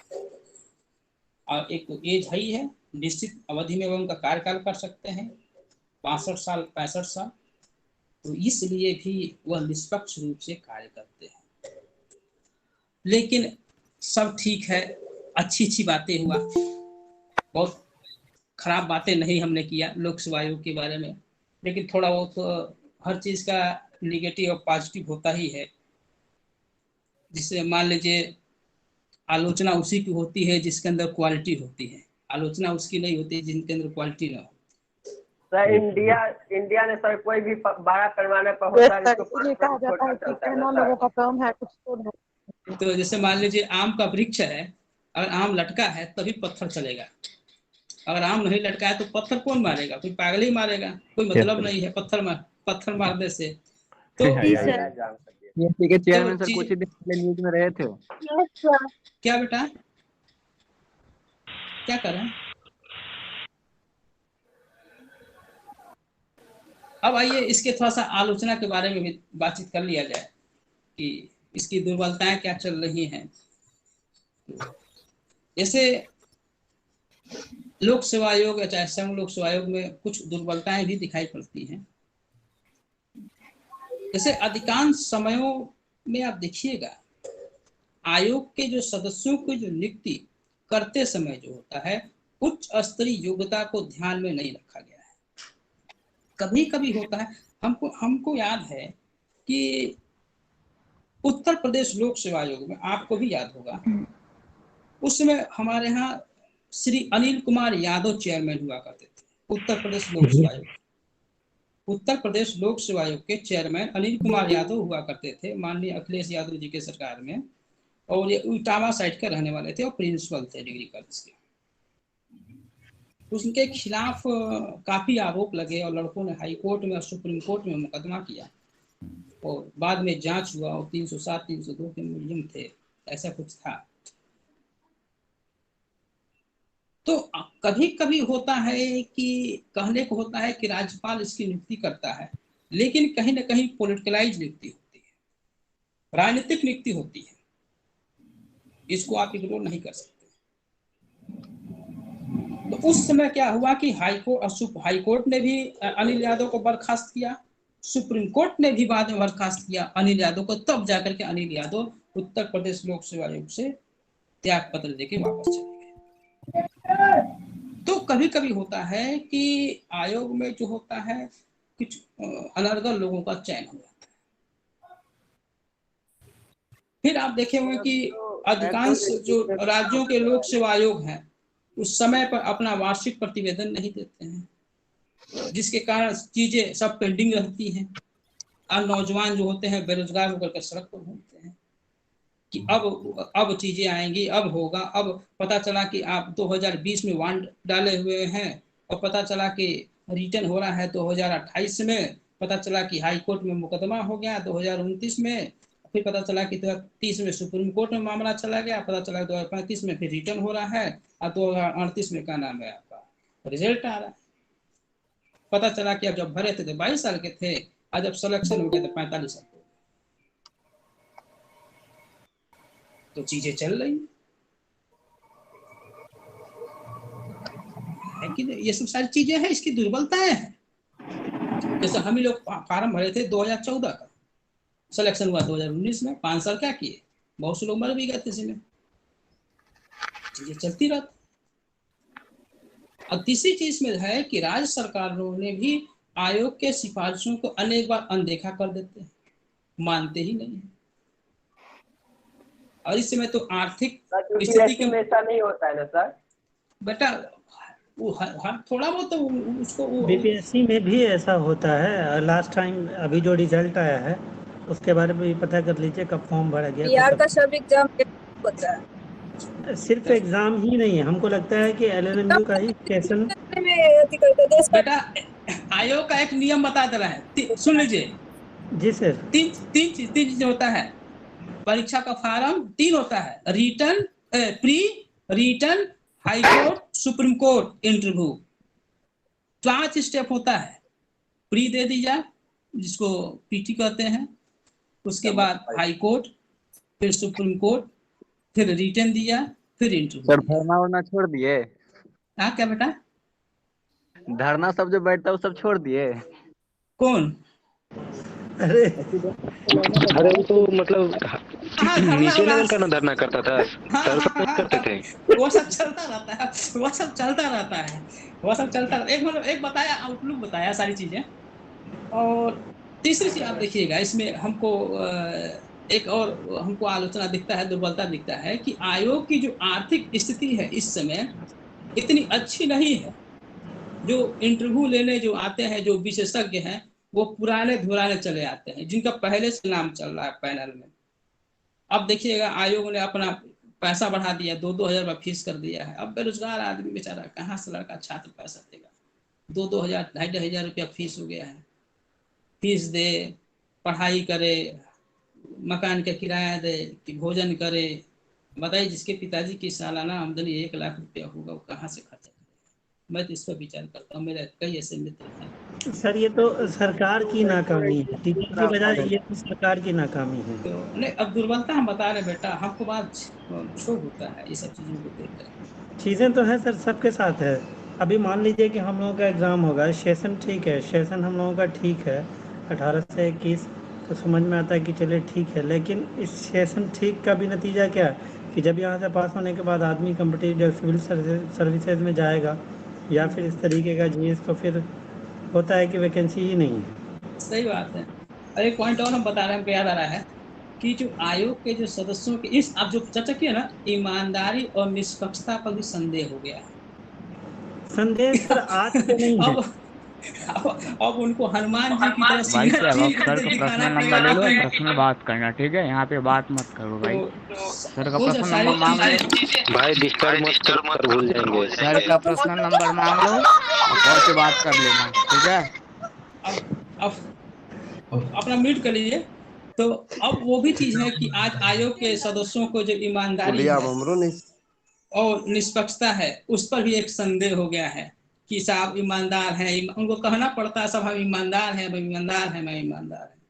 सब सारी चीजें चल रही हैं और इन सब के बावजूद सब ठीक है।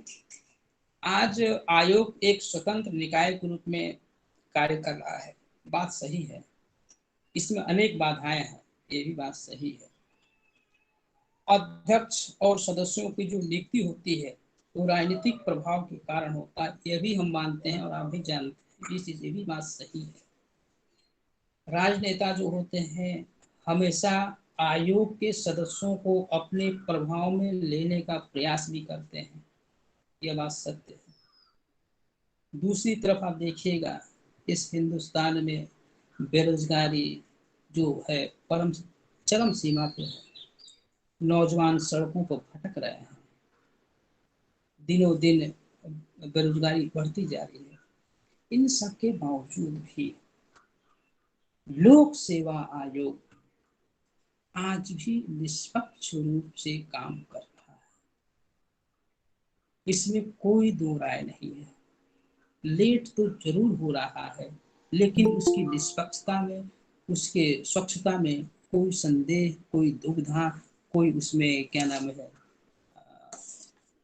प्रश्न चिन्ह नहीं खड़ा कर सकता है। भक्ति है, गुण दोष होता है, सारी चीजें चलती रहती हैं। Hello, good afternoon sir. बहुत देर में आपने गुड आफ्टरनून कहा है। गुड आफ्टरनून हो गया बंद कीजिए अब। चलिए बंद कीजिए। अब छोड़िए, अब लोक सेवा आयोग का चैप्टर समाप्त हो गया, तो चीजें आपको स्पष्ट होंगी। इसमें कोई दिक्कत, कोई परेशानी, कोई समस्या अगर न समझ में आया हो तो आप फिर चर्चा 10 मिनट कर लीजिए। क्या बेटा सर, इस पर चर्चा, उस पर अगर कुछ पूछना है, कुछ बात करना हो, आप सब बात ही करेंगे। एक एक आदमी बोले बेटा। सर पूछना था, जो छोटा सा डाउट है, यूपीएससी और अपना बीपीएससी स्टेट लेवल का जो है सर, ये दोनों में सर डिफरेंट क्या है? बेटा सेम वही है, फर्क इतना है व्यक्ति कैसा है, उस क्या कहते हैं चेयर पर कौन बैठा है, इस पर डिपेंड करता है। सर मेरा एक क्वेश्चन है। सर आप बीएड कहाँ से किए हैं? बेटा हमने बीएड नहीं किया, मेरे टोटल सारा डिटेल्स इनको बता दीजिए सर, लिख के भेज दीजिए व्हाट्सएप पर।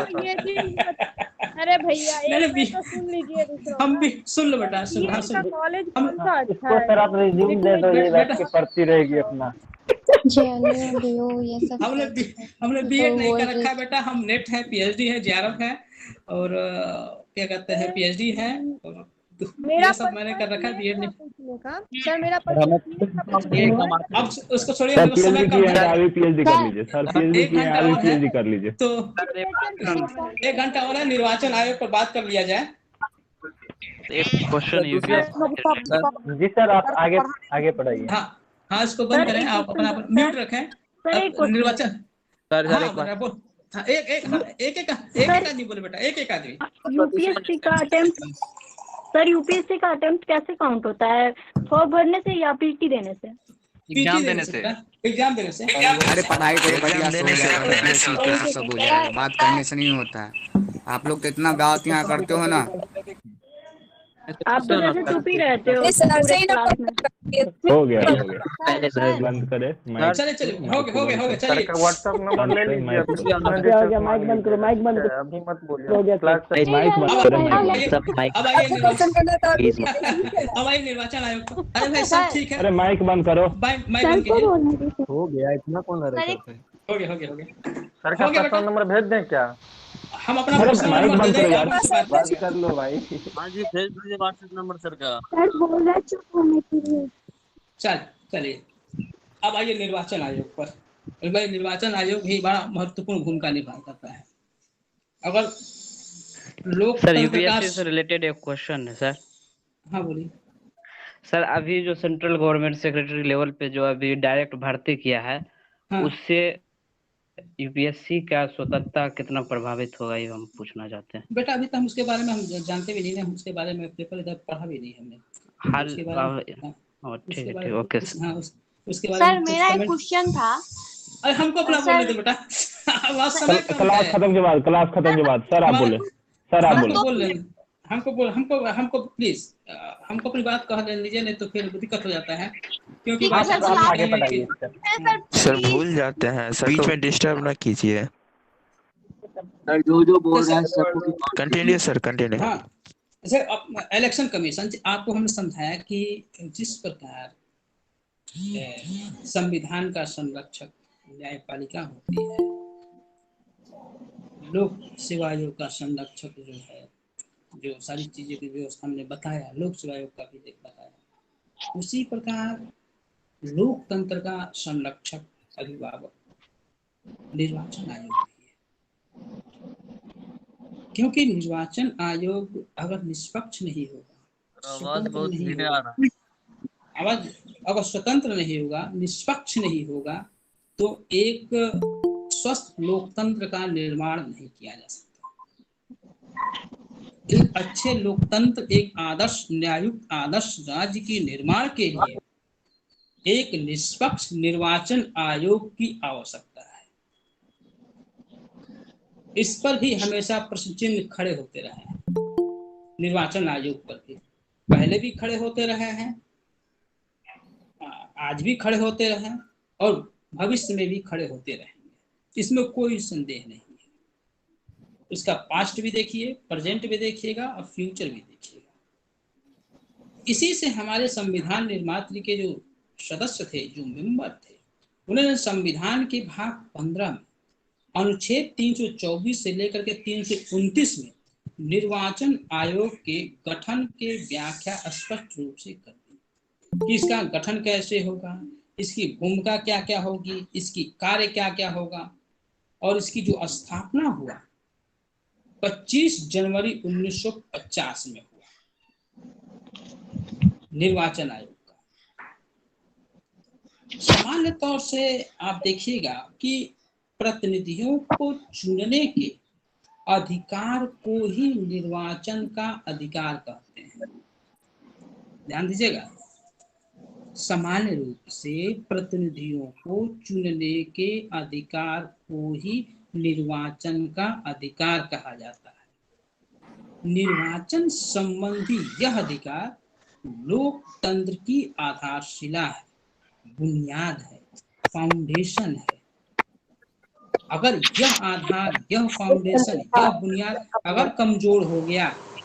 हेलो सर, एक क्वेश्चन है सर। हेलो, एक मिनट पहले हमको पूरा यार बीच में ओके यार इसको कंप्लीट करने दो पहले। दरअसल जब हम बेटा फ्लो में बहते हैं ना, तो फिर हम भूलने लगता है हमको क्या चीज हमसे बोल रहा है, क्योंकि हम किताब में पास नहीं है ना, कॉपी उपी लेकर हम बैठे में पढ़ रहे हैं।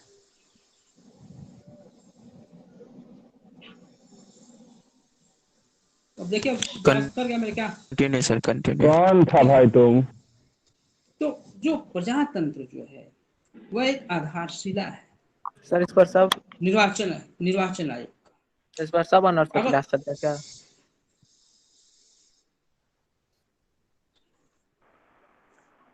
भाई आप क्यों डिस्टर्ब कर रहे हो सर को?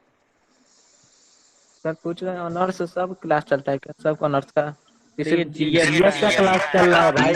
कहाँ से पता करो तो ज्वाइन करो तुम, डिस्टर्ब मत करो सर को। जो भी पूछना है लास्ट में डिस्कस करना।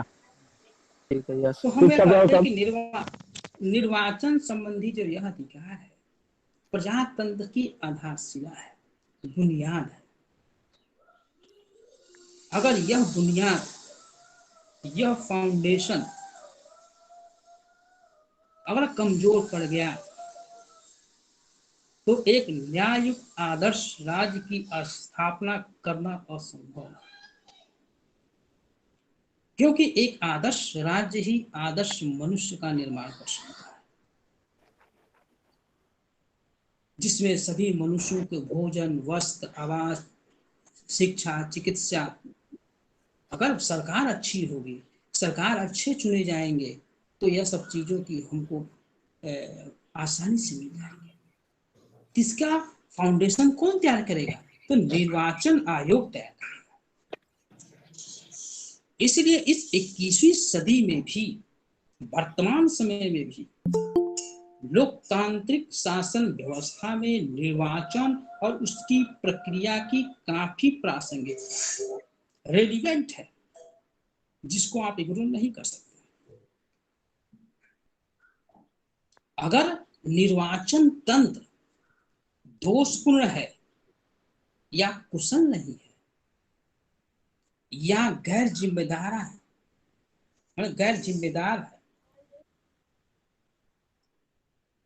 तो लोकतंत्र की जो उत्पत्ति है वो उसी दिन समाप्त हो जाएगी।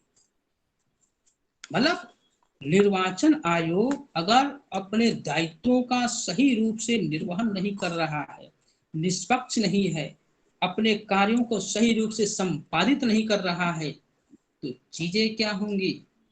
जिस रूप में हमारे जो संविधान निर्माता सभा के जो सदस्य थे, जिसकी कल्पना किए थे, वह सब चीजें सारी चीजें नष्ट हो जाएंगी। इसलिए निर्वाचन आयोग की बहुत ही महत्वपूर्ण भूमिका है। इसके लिए एक आदर्श सरकार के निर्माण के लिए, एक आदर्श शासन के निर्माण के लिए, इसलिए संघीय निर्वाचन के लिए एक निर्वाचन आयोग की व्यवस्था की गई। संविधान में यह स्पष्ट रूप से व्याख्या किया गया कि उस निर्वाचन अधिकारी के जिम्मे, मतलब उसके हाथ में निर्वाचन सूची को तैयार करना, संसद, राज्य विधान मंडल, मतलब विधान मंडल का जब नाम लें तो इसमें विधानसभा और विधान परिषद दोनों आते हैं, राष्ट्रपति, उपराष्ट्रपति के चुनाव की व्यवस्था करना उसके किसका दायित्व होता है? रिस्पॉन्सिबिलिटी होती है निर्वाचन आयोग की। इसीलिए भारतीय संविधान के अध्याय 15 के अनुच्छेद 324 से 329 में, जो मैंने शुरू में ही आपको बता दिया था, इसका स्पष्ट रूप से व्याख्या और प्रावधान मिलता है। सर निर्वाचन आयोग के बारे में फिर से बताइए एक बार। बेटा बहुत आगे निकल लिए हैं, जब ट्रेन प्लेटफॉर्म से छोड़ जाती है तो वापस नहीं आती, वो दूसरे दिन आती है। Yes sir. तो आर्टिकल 224 में चुनाव के संचालन के लिए निर्वाचन आयोग की व्यवस्था की गई और इसमें संसद, राज्य के विधान मंडलों, राष्ट्रपति, उपराष्ट्रपति के चुनावों की व्यवस्था करना निर्वाचन आयोग का काम था। साथ ही निर्वाचन में जो आप समस्याएं उत्पन्न होती हैं, आप कभी कभी देखते हैं विवाद उत्पन्न हो जाता है, कुछ झंझट शुरू हो जाता है, उसका भी समाधान निर्वाचन आयोग ही करता है। अब मामला उठता है कि निर्वाचन आयोग के सदस्यों की नियुक्ति कैसे होता है, गठन कैसे होता है। तो भारतीय संविधान में यह स्पष्ट रूप से प्रावधान किया गया है कि निर्वाचन आयोग में एक मुख्य निर्वाचन आयुक्त होगा, चीफ इलेक्शन कमीशन, और दूसरा अन्य जो होंगे 2 सदस्य आयुक्त होंगे, चुनाव आयुक्त। मुख्य चुनाव आयुक्त के अलावा जो अन्य निर्वाचन आयुक्त होंगे, राष्ट्रपति जो होगा समय समय पर अन्य निर्वाचन आयुक्तों की संख्या का निर्धारण करेगा। लेकिन आज वर्तमान समय में इसकी सदस्य संख्या 3 है, 2 अन्य सदस्य हैं, एक मुख्य निर्वाचन आयुक्त। जो मुख्य चुनाव आयुक्त या अन्य चुनाव आयुक्त की बहाली राष्ट्रपति द्वारा संसद द्वारा निर्मित कानून के अंतर्गत ही किया जाएगा। मतलब कहने का है राष्ट्रपति उसकी नियुक्ति करता है, लेकिन जो संसद द्वारा जो निर्मित जो कानून होते हैं, समय समय पर अधिनियम लागू होते हैं, पार्लियामेंट्री एक्ट के तहत संशोधन होते रहते हैं। बहुत से संशोधन आए हैं निर्वाचन में, उसको हम नहीं चर्चा करेंगे, बहुत लंबा हो जाता है। 1-2 सरकार दीजिए ना। अरे बहुत हुआ है बेटा, जिसमें कोठारी कमीशन है, जेपी आयोग का है, बहुत से रजनी आयोग का है, बहुत आया है, तो उसके बहुत लंबा हो जाएगा। पता चला कि हनुमान जी की पूंछ की तरफ हम खींचते रह जाएंगे, तो उसको छोड़ दीजिए सब। वो सब पॉलिटिकल साइंस के विद्यार्थी। सर निर्वाचन आयोग अस्थायी सदस्य है या वो अस्थायी सदस्य है? सर बेटा संवैधानिक निकाय है बेटा, इस पर ना तो कार्यपालिका का नियंत्रण है, ना तो व्यवस्थापिका का नियंत्रण है, ये किसी के नियंत्रण में नहीं है। ये बहुत पावरफुल है। जिसका क्या नाम है, जिसको दिखाया टीएन सेशन ने 1991 में कि निर्वाचन आयोग होता क्या है, उसी समय से तो निर्वाचन आयोग क्या नाम है अपने यहाँ में दिखा। बहुत पावर है निर्वाचन आयोग को। उसका पावर देखना है तो इलेक्शन के समय देखिएगा कैसे काम कर। निर्वाचन आयोग में अन्य सदस्यों की संख्या कितनी होती है? टोटल 3 है। 3 है भाई, बोला तो 3 है। एक मुख्य चुनाव आयुक्त होता है, 2 अन्य होते हैं। बोला तो भारतीय संविधान में चुनाव आयोग का स्वतंत्र अभिकरण है, एक संवैधानिक निकाय है। इसलिए मुख्य चुनाव आयुक्त और अन्य प्रादेशिक आयुक्तों को कार्यपालिका, ध्यान से सुनिएगा, और व्यवस्थापिका के नियंत्रण से मुक्त रखा गया है। यह कार्यपालिका से और व्यवस्थापिका से एकदम अलग है। इस पर किसी का दबाव काम नहीं करता है। ये सारी चीजें एकदम निष्पक्ष है। इनके सदस्यों का जो कार्यकाल होता है, इनका जो सदस्यों का 6 साल और 65 वर्ष, जो उसमें पूरा हो जाए। इनका वेतन भत्ता भी निर्धारित है। मुख्य निर्वाचन आयुक्त का जो वेतन है, जो भत्ते हैं, वो राष्ट्रपति द्वारा निर्धारित किए जाते हैं।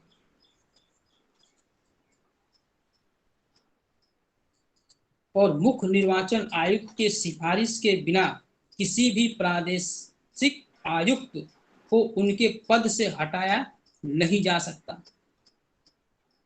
मुख्य चुनाव आयुक्त की नियुक्ति किसी भी अवधि के लिए हो सकती है।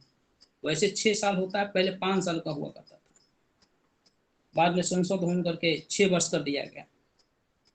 और इसके कार्यकाल को बढ़ाया भी जा सकता है। जैसे हमको याद आ रहा है कि सबसे पहले आपके जो चुनाव आयोग थे, मुख्य चुनाव आयुक्त सुकुमार सेन, सुकुमार सेन और श्री सुंदरम की नियुक्ति जो हुई थी 5 साल के लिए हुआ था। बाद में संसद द्वारा और एक कानून पास हुआ, यह हुआ कि साहब इनका कार्यकाल अच्छा है और इनको एक्सटेंशन दे दिया जाए। और बाद में सुकुमार सेन और सुंदरम जी को मतलब 5 साल की जगह 8 साल का कार्यकाल किया, उन्होंने पूरा किया, 3 साल और 10 और बढ़ गया। तो कहने का मतलब है कि मुख्य चुनाव आयुक्त के कार्यकाल को उनके क्रियाविधि के आधार पर एक्सटेंशन दिया गया था और दिया भी जा सकता है। अब इसमें चुनाव आयोग के जो स्टाफ हैं, जो कर्मचारी हैं, वह कैसे कार्य करते हैं।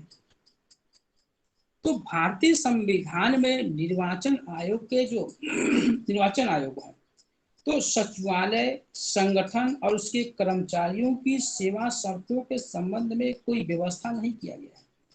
मतलब कहने का मतलब यह है कि भारतीय संविधान में निर्वाचन आयोग के लिए कोई ऐसा ऑर्गेनाइजेशन नहीं है, कोई ऐसी कर्मचारियों की व्यवस्था नहीं है, अलग से कोई व्यवस्था नहीं है।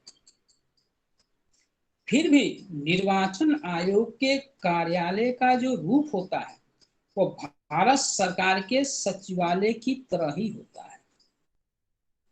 जो केंद्रीय सचिवालय होता है उसी की तरह से काम करता है। जिसका जो डायग्राम होता है वो पिरामिड की तरह से होता है, सीढ़ी नुमा होता है, स्टेप वाइज होता है, 1 by 1 वैसे ऐसे होता है।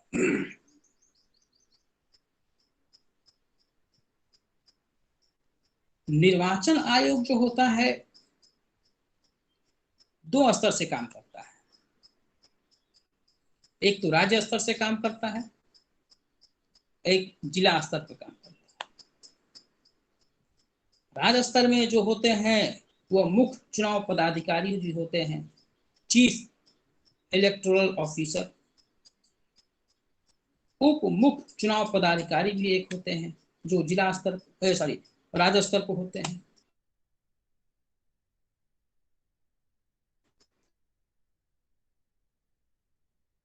से भी होते हैं। और जिला स्तर पर समझ रहे होंगे कि जिला स्तर पर जिला जज होते हैं, जिला अधिकारी जो कहते हैं, जिला जज का जिला अधिकारी, कलेक्टर। हाँ कलेक्टर, सॉरी, हाँ कलेक्टर। और एसडीओ सर अनुमंडल स्तर पर, वो अनुमंडल मतलब हम जिला स्तर की बात कर रहे हैं, तो डीएम होता है। तो जो साधारणतः जिला जो अधिकारी होता है वो जिले का बड़ी अधिकारी होता है।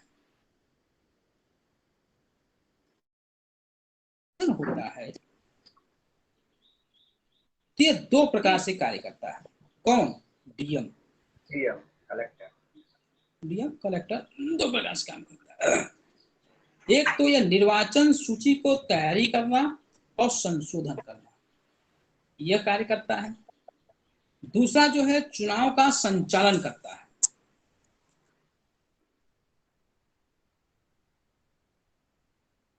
चुनाव जो होता है, जो डीएम होता है, यह सब तो काम करता है, साथ ही यह नियुक्ति का भी कार्य करता है चुनाव को संपादित करने के लिए। इसमें कई नियुक्तियां होती हैं। जैसे हम भी इस बार बिहार विधानसभा के इलेक्शन में हमने भाग लिया था, हमको काम करने का मौका मिला था और बहुत ही नजदीक से मैं उसको क्या नाम है अनुभव किया है और देखा है। उसको मैं आपके सामने शेयर करूंगा। इसमें डीएम कई नियुक्तियां करता है अपने स्तर से चुनाव को संपादित करने के लिए। पहला होते हैं इसमें सेक्टर मजिस्ट्रेट, जो कई ब्लॉक के स्तर को 5, 6, 7, 10 ब्लॉक के स्तर पर वो देखते हैं। दूसरे होते हैं, यहाँ पर कहा गया हम लोगों को गश्ती दंडाधिकारी। जैसे हम लोगों को पेट्रोलिंग मजिस्ट्रेट बनाया गया था, तो हम लोग को नाम रखा गया था पेट्रोलिंग मजिस्ट्रेट। हम लोग के नीचे जो होते हैं वो होते हैं पीठासीन अधिकारी, प्रिजाइडिंग ऑफिसर। उसके नीचे जो होते हैं और उनके साथ जो काम करते हैं उनको कहा जाता है पोलिंग ऑफिसर, P1 P2। मतलब इसके मतलब प्रिजाइडिंग ऑफिसर के साथ 3 और होते हैं जिसको कहते हैं P1 polling officer, P1 P2 P3। तो आप देखे होंगे, आप अगर मतदान दिए पर गए होंगे, एक आपका निशान लगाता है, एक आपका पर्ची देता है और एक आपका बटन दबाता है आप जब वहां जाते हैं वोट देने। और एक सामने बैठा रहता है पीठासीन अधिकारी, प्रिजाइडिंग ऑफिसर। हम लोग करते थे उसमें 6, 7, 8 जो बूथ मिल जाता था।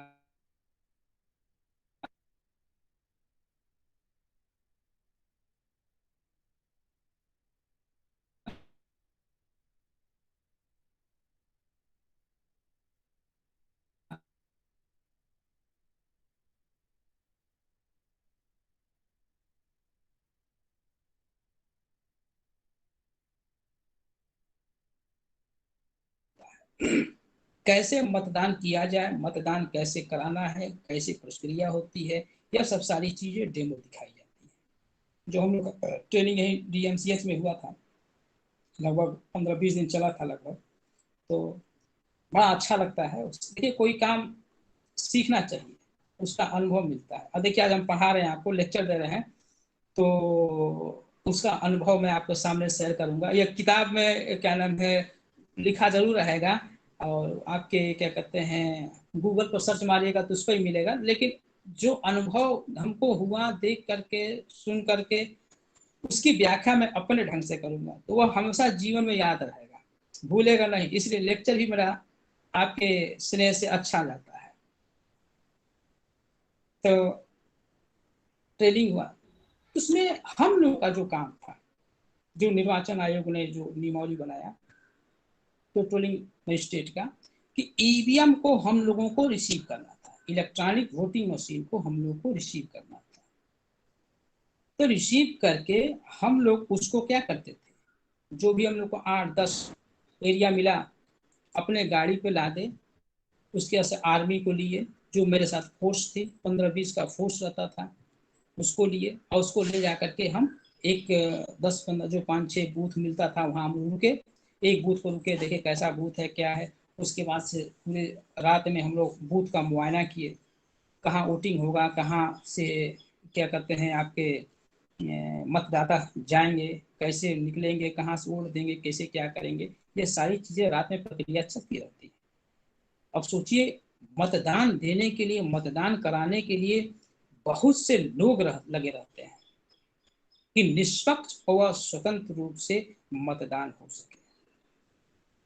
उसके बाद से हम लोग होल नाइट जगे रहते हैं और दूसरे दिन भी जगे रहते हैं, लगभग 48 घंटे, 2 दिन 3 दिन हम लोग का वर्क रहता है। तो सवेरे हम लोग 2:30 या 3 बजे के करीब रात में ही वह ईवीएम हम लोग क्या करते हैं, प्रिजाइडिंग ऑफिसर को हैंड ओवर कर देते हैं। ठीक है, हमने दे दिया पीठासीन अधिकारी को, उसे रिसीविंग दे दिया कि हमने जो ईवीएम दिया है सही है, ठीक है, सारी चीजें उपलब्ध है, जो भी कागज पत्तर है आपको हमने दे दिया है। जो भी 6-7 बूथ हम लोग को मिलता है हमने दे दिया और सभी बूथ पर बांट दिया। होता ये है कि सवेरे 5 बजे निर्वाचन आयोग का एक नियम है कि मतदान करने से पूर्व 5 बजे मॉक पोल होगा सारे ईवीएम का। उस मॉक पोल में जो भी पीठासीन अधिकारी, presiding officer, P1, P2, P3, फिर आपके पेट्रोलिंग मजिस्ट्रेट, उसके साथ ही साथ जो पॉलिटिकल पार्टी के जो एजेंट होते हैं, जो राजनीतिक दल के जो सदस्य होते हैं, उस बूथ पर आए हुए रहते हैं। मान लीजिए कांग्रेस के हो गए, बीजेपी के हो गए या आरजेडी के हो गए, हर पार्टी का जो पार्टी भाग लिया, हाँ जो भी पार्टी में भाग लिया है, हर पार्टी का एक सदस्य वहां मेरे सामने उपस्थित था। तो उसमें होता यह है कि हर मान लीजिए एक ईवीएम में 10 कैंडिडेट खड़े हैं तो 10 का नाम है, तो उस पर हम लोग 3-3 बार वोट गिराएंगे। तो मान लीजिए 10 आदमी है तो कितना हो गया, 10 तिहाई 30, एक आदमी को 3 तो 30 वोट। तो जो पर्ची गिरेगी तो टोटल पर्ची कितनी होनी चाहिए मेरे पास, 30। एक आदमी को कितना वोट मिलना चाहिए, 3। समझ रहे हैं कि नहीं समझ रहे हैं? उसके बाद हाँ, उसके बाद से हम लोग यह 1 घंटे की प्रक्रिया में चलती है, 5 बजे से 6 के बीच में। उसके बाद से सारे लोग वहाँ बैठेंगे। म्यूट कीजिए एकदम कहानी की तरह समझा रहे हैं आपको। उसके बाद से जो भी सारी मेंबर्स हैं, जो भी सदस्य हैं वहाँ बैठेंगे, उसको देखेंगे एक एक चीज को कि सही है कि नहीं सही है। तो मिलान देखेंगे, टोटल 30 मेंबर्स आप कितने रहे तो 10, एक को कितना मिला तो 3 मिला, इसमें कोई डिफरेंसेस नहीं, सारी चीजें ओके हैं। तो एक हम लोग कागज तैयार करते हैं। उसके बाद से उस कागज पर जितने मेंबर्स होते हैं उस पर सिग्नेचर करते हैं कि यह मेरे सामने मॉक पोल किया गया, इसमें किसी भी प्रकार का ईवीएम के साथ छेड़छाड़ नहीं हुआ है और यह मतदान देने के लिए, मतदान करवाने के लिए पूर्णतः तैयार है। और 7 बजे से फिर सील हो जाता है और सभी जो पॉलिटिकल पार्टियों के एजेंट होते हैं और हम लोग होते हैं जो पीठासीन अधिकारी होते हैं उस पर सिग्नेचर करते हैं और फिर उसका 7 बजे से वोटिंग शुरू हो जाती है। यह प्रक्रिया चलती है और उसके बाद से क्या होता है, वोटिंग हो जाने के बाद तत्काल उसको सील किया जाता है, डब्बे में पैक किया जाता है और 5 बजते हम लोग उसको ले आकर के स्ट्रांग रूम में जमा कर देते हैं और उसका से नमस्कार कर देते हैं। यह प्रक्रिया 2 दिन 3 दिन चलती रहती है बेटा, समझिए कि हालत खराब हो जाता है।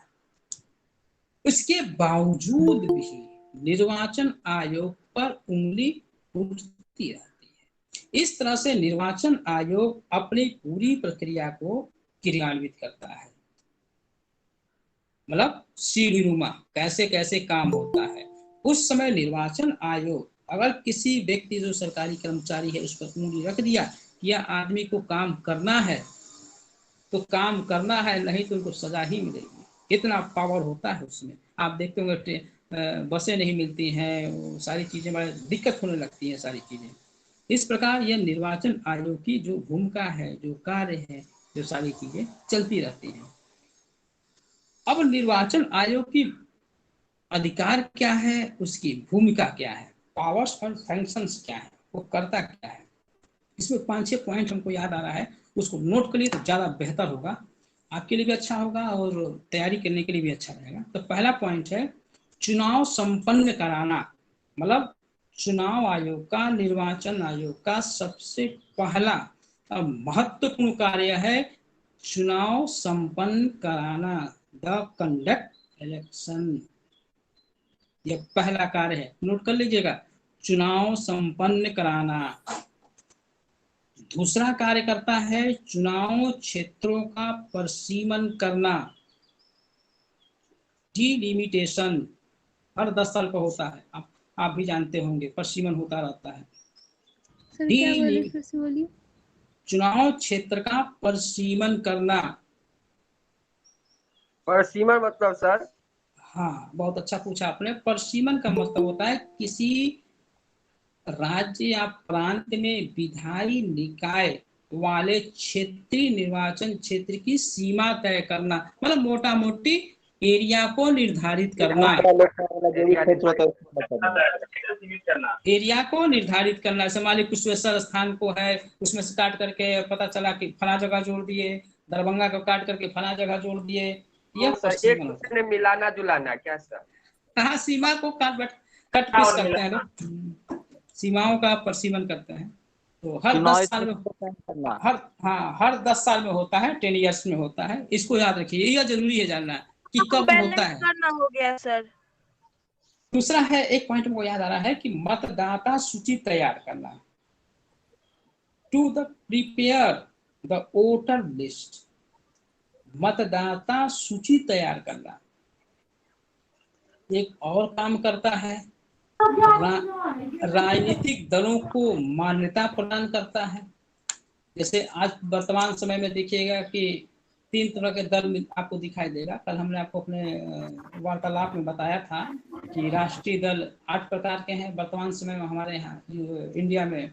और सर ये नहीं हो सकता तिथि तथा समय निर्धारित करता है? क्या चीज बेटा? ये समय तथा उसका जो सारणी होता है, कब कब कहाँ इलेक्शन होगा, वो निर्धारित भी करता है ना? हाँ, वो तो करता ही, वो तो करता ही, वो तो करता ही, वो तो करता ही, वो तुम बता ही रहे। अभी तुम जो दिमाग में पॉइंट नोट करते हैं, 4-15 हो गया है। राजनीतिक दलों को मान्यता प्रदान करना। फिर एक काम और करता है कि राजनीतिक दलों को चुनाव चिन्ह भी प्रदान करता है। किसको कौन चुनाव चिन्ह मिलेगा। इसके अलावा अर्धन्यायिक कार्य भी करता है। सर एक बार फिर बोलिएगा। राजनीतिक दलों को चुनाव चिन्ह प्रदान करना, to provide election symbol to the political parties, to provide election symbols to the political parties.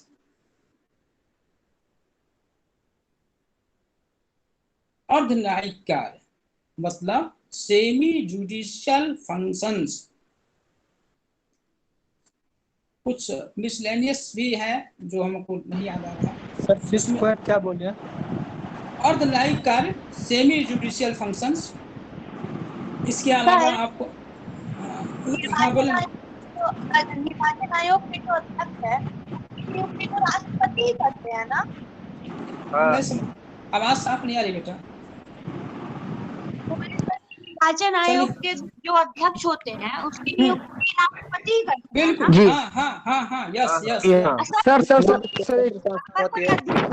इस्तीफा देना चाहे वो राष्ट्रपति को ही देगा।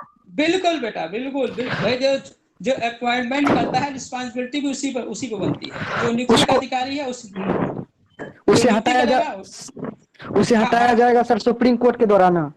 नहीं, हटाने का एक भी प्रक्रिया आपको बताया है कि राष्ट्रपति ही हटाएगा, लेकिन न्यायाधीश उसमें रहेगा। और हाँ हाँ हाँ, चलिए उसमें फिर दूसरी चीज इसमें है एक और, उसको और भी कार्य करता है, नोट करते चलिए कि देश के राजनीतिक दलों के लिए आचार संहिता तैयार करना। नहीं देखते हैं, आचार संहिता लागू हो गया, आचार संहिता लागू हो गया, पूरा हल्ला होता है।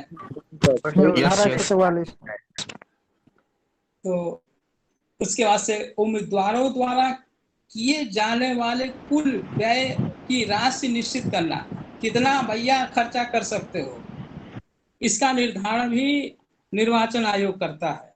वर्तमान समय में हमको याद आ रहा है कि 77 लाख रुपया है मेंबर ऑफ पार्लियामेंट, हाँ मेंबर ऑफ पार्लियामेंट के लिए, कि 77 लाख रुपया आप मैक्सिमम खर्चा कर सकते हैं एक संसदीय चुनाव में।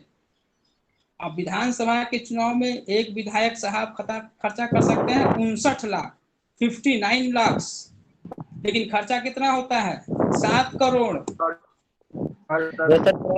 डीजीटी बढ़ जाता है सर 2-4। सर मिनिमम 59 लाख कर सकता है। हाँ 59 लाख मिनिमम, मैक्सिमम मिनिमम तो 0 हो जाएगा, मैक्सिमम होगा। मैक्सिमम बेटा कर दीजिए और सो जाते। मैक्सिमम बेटा 59 लाख, मिनिमम तो 0 हो गया।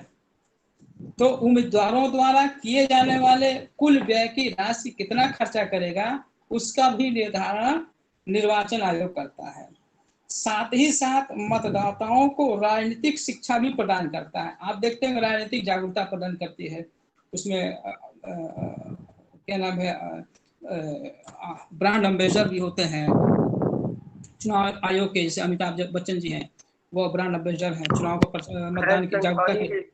महेंद्र सिंह धोनी भी था सर। हाँ महेंद्र सिंह धोनी है, वो भी तो हाँ जो भी है मतदाता जागरूकता पैदा करते हैं लोगों के लिए, वो वोट देना चाहिए। अब मेरा भी मानना है और आपका भी होना चाहिए। आप अगर पॉलिटिकल साइंस में वास्तव में सही से आपको पढ़ाया होगा तो हमको ये वादा कीजिए कि आप जरूर मतदान कीजिएगा, मतदान जरूर कीजिएगा, क्योंकि बेटा एक वोट से भी देश बदल सकता है, इतनी ताकत होती है। और आशा और विश्वास रखना चाहिए जीवन में। तो इसलिए हम यही अपील करते हैं कि इस कोरोना काल में आप स्वस्थ रहिए, मस्त रहिए, सुरक्षित रहिए, मास्क जरूर लगाइए, ठीक है। सैनिटाइजर का उपयोग करिए सर। सैनिटाइजर मान घर में सैनिटाइजर कम कीजिए। और दूसरी चीज मतदान जरूर कीजिएगा। जब भी विधानसभा का चुनाव हो, चाहे लोकसभा का चुनाव हो, चाहे पंचायती राज का चुनाव हो, अगर पंचायत में रहते हैं हम तो नहीं होता है सर, बताया थोड़ी जाता है सर। दूसरी चीज इसमें चुनाव आयोग जो काम करता है, चुनाव प्रक्रिया के संबंध में सरकार को सुझाव भी देती है, क्या करना चाहिए क्या नहीं करना चाहिए, क्या लागू होना चाहिए क्या लागू नहीं होना चाहिए। फिर चुनाव संबंधी जो अन्य कार्यों के संबंध में सरकार को आवश्यक परामर्श समय समय पर चुनाव आयोग देती रहती है। तो इस प्रकार आप देखिएगा कि चुनाव आयोग अनेकों कार्य करती है और इसमें अनेक प्रकार के संशोधन होते हैं। इसमें एक चीज हम आपको समझाना चाहेंगे, मैं बताना चाहूंगा, एक चीज मैंने आपको लिखवाया भी पॉइंट में, मेरे दिमाग में आ रहा है कि आप शायद नहीं समझ पाएंगे उसको। यह अर्धन्यायिक का कार्य करती है। अर्धन्यायिक मतलब सेमी जुडिशियल फंक्शन। यह क्या बड़ा है आपसे चुनाव संबंधी जब कोई उत्पन्न, हाँ एक आदमी बोले बेटा, हाँ जो बोले, हाँ जो भी बोले, आप क्या समझ रहे हैं? मतलब चुनाव संबंधी अगर कोई बाधा उत्पन्न हो जाता है, कोई किसी तरह का विवाद हो जाता है तो उसका निपटारा ये खुद कर लेता है। लेकिन जब राष्ट्रपति का चुनाव अगर कोई विवाद होगा तो उसका निपटारा सुप्रीम कोर्ट करते हैं। सुप्रीम कोर्ट जो सही कहा, विवाद होता है। जैसे आप देखिएगा कि भारतीय संविधान, और भी कोई लड़का बोलना चाहेगा इस पर?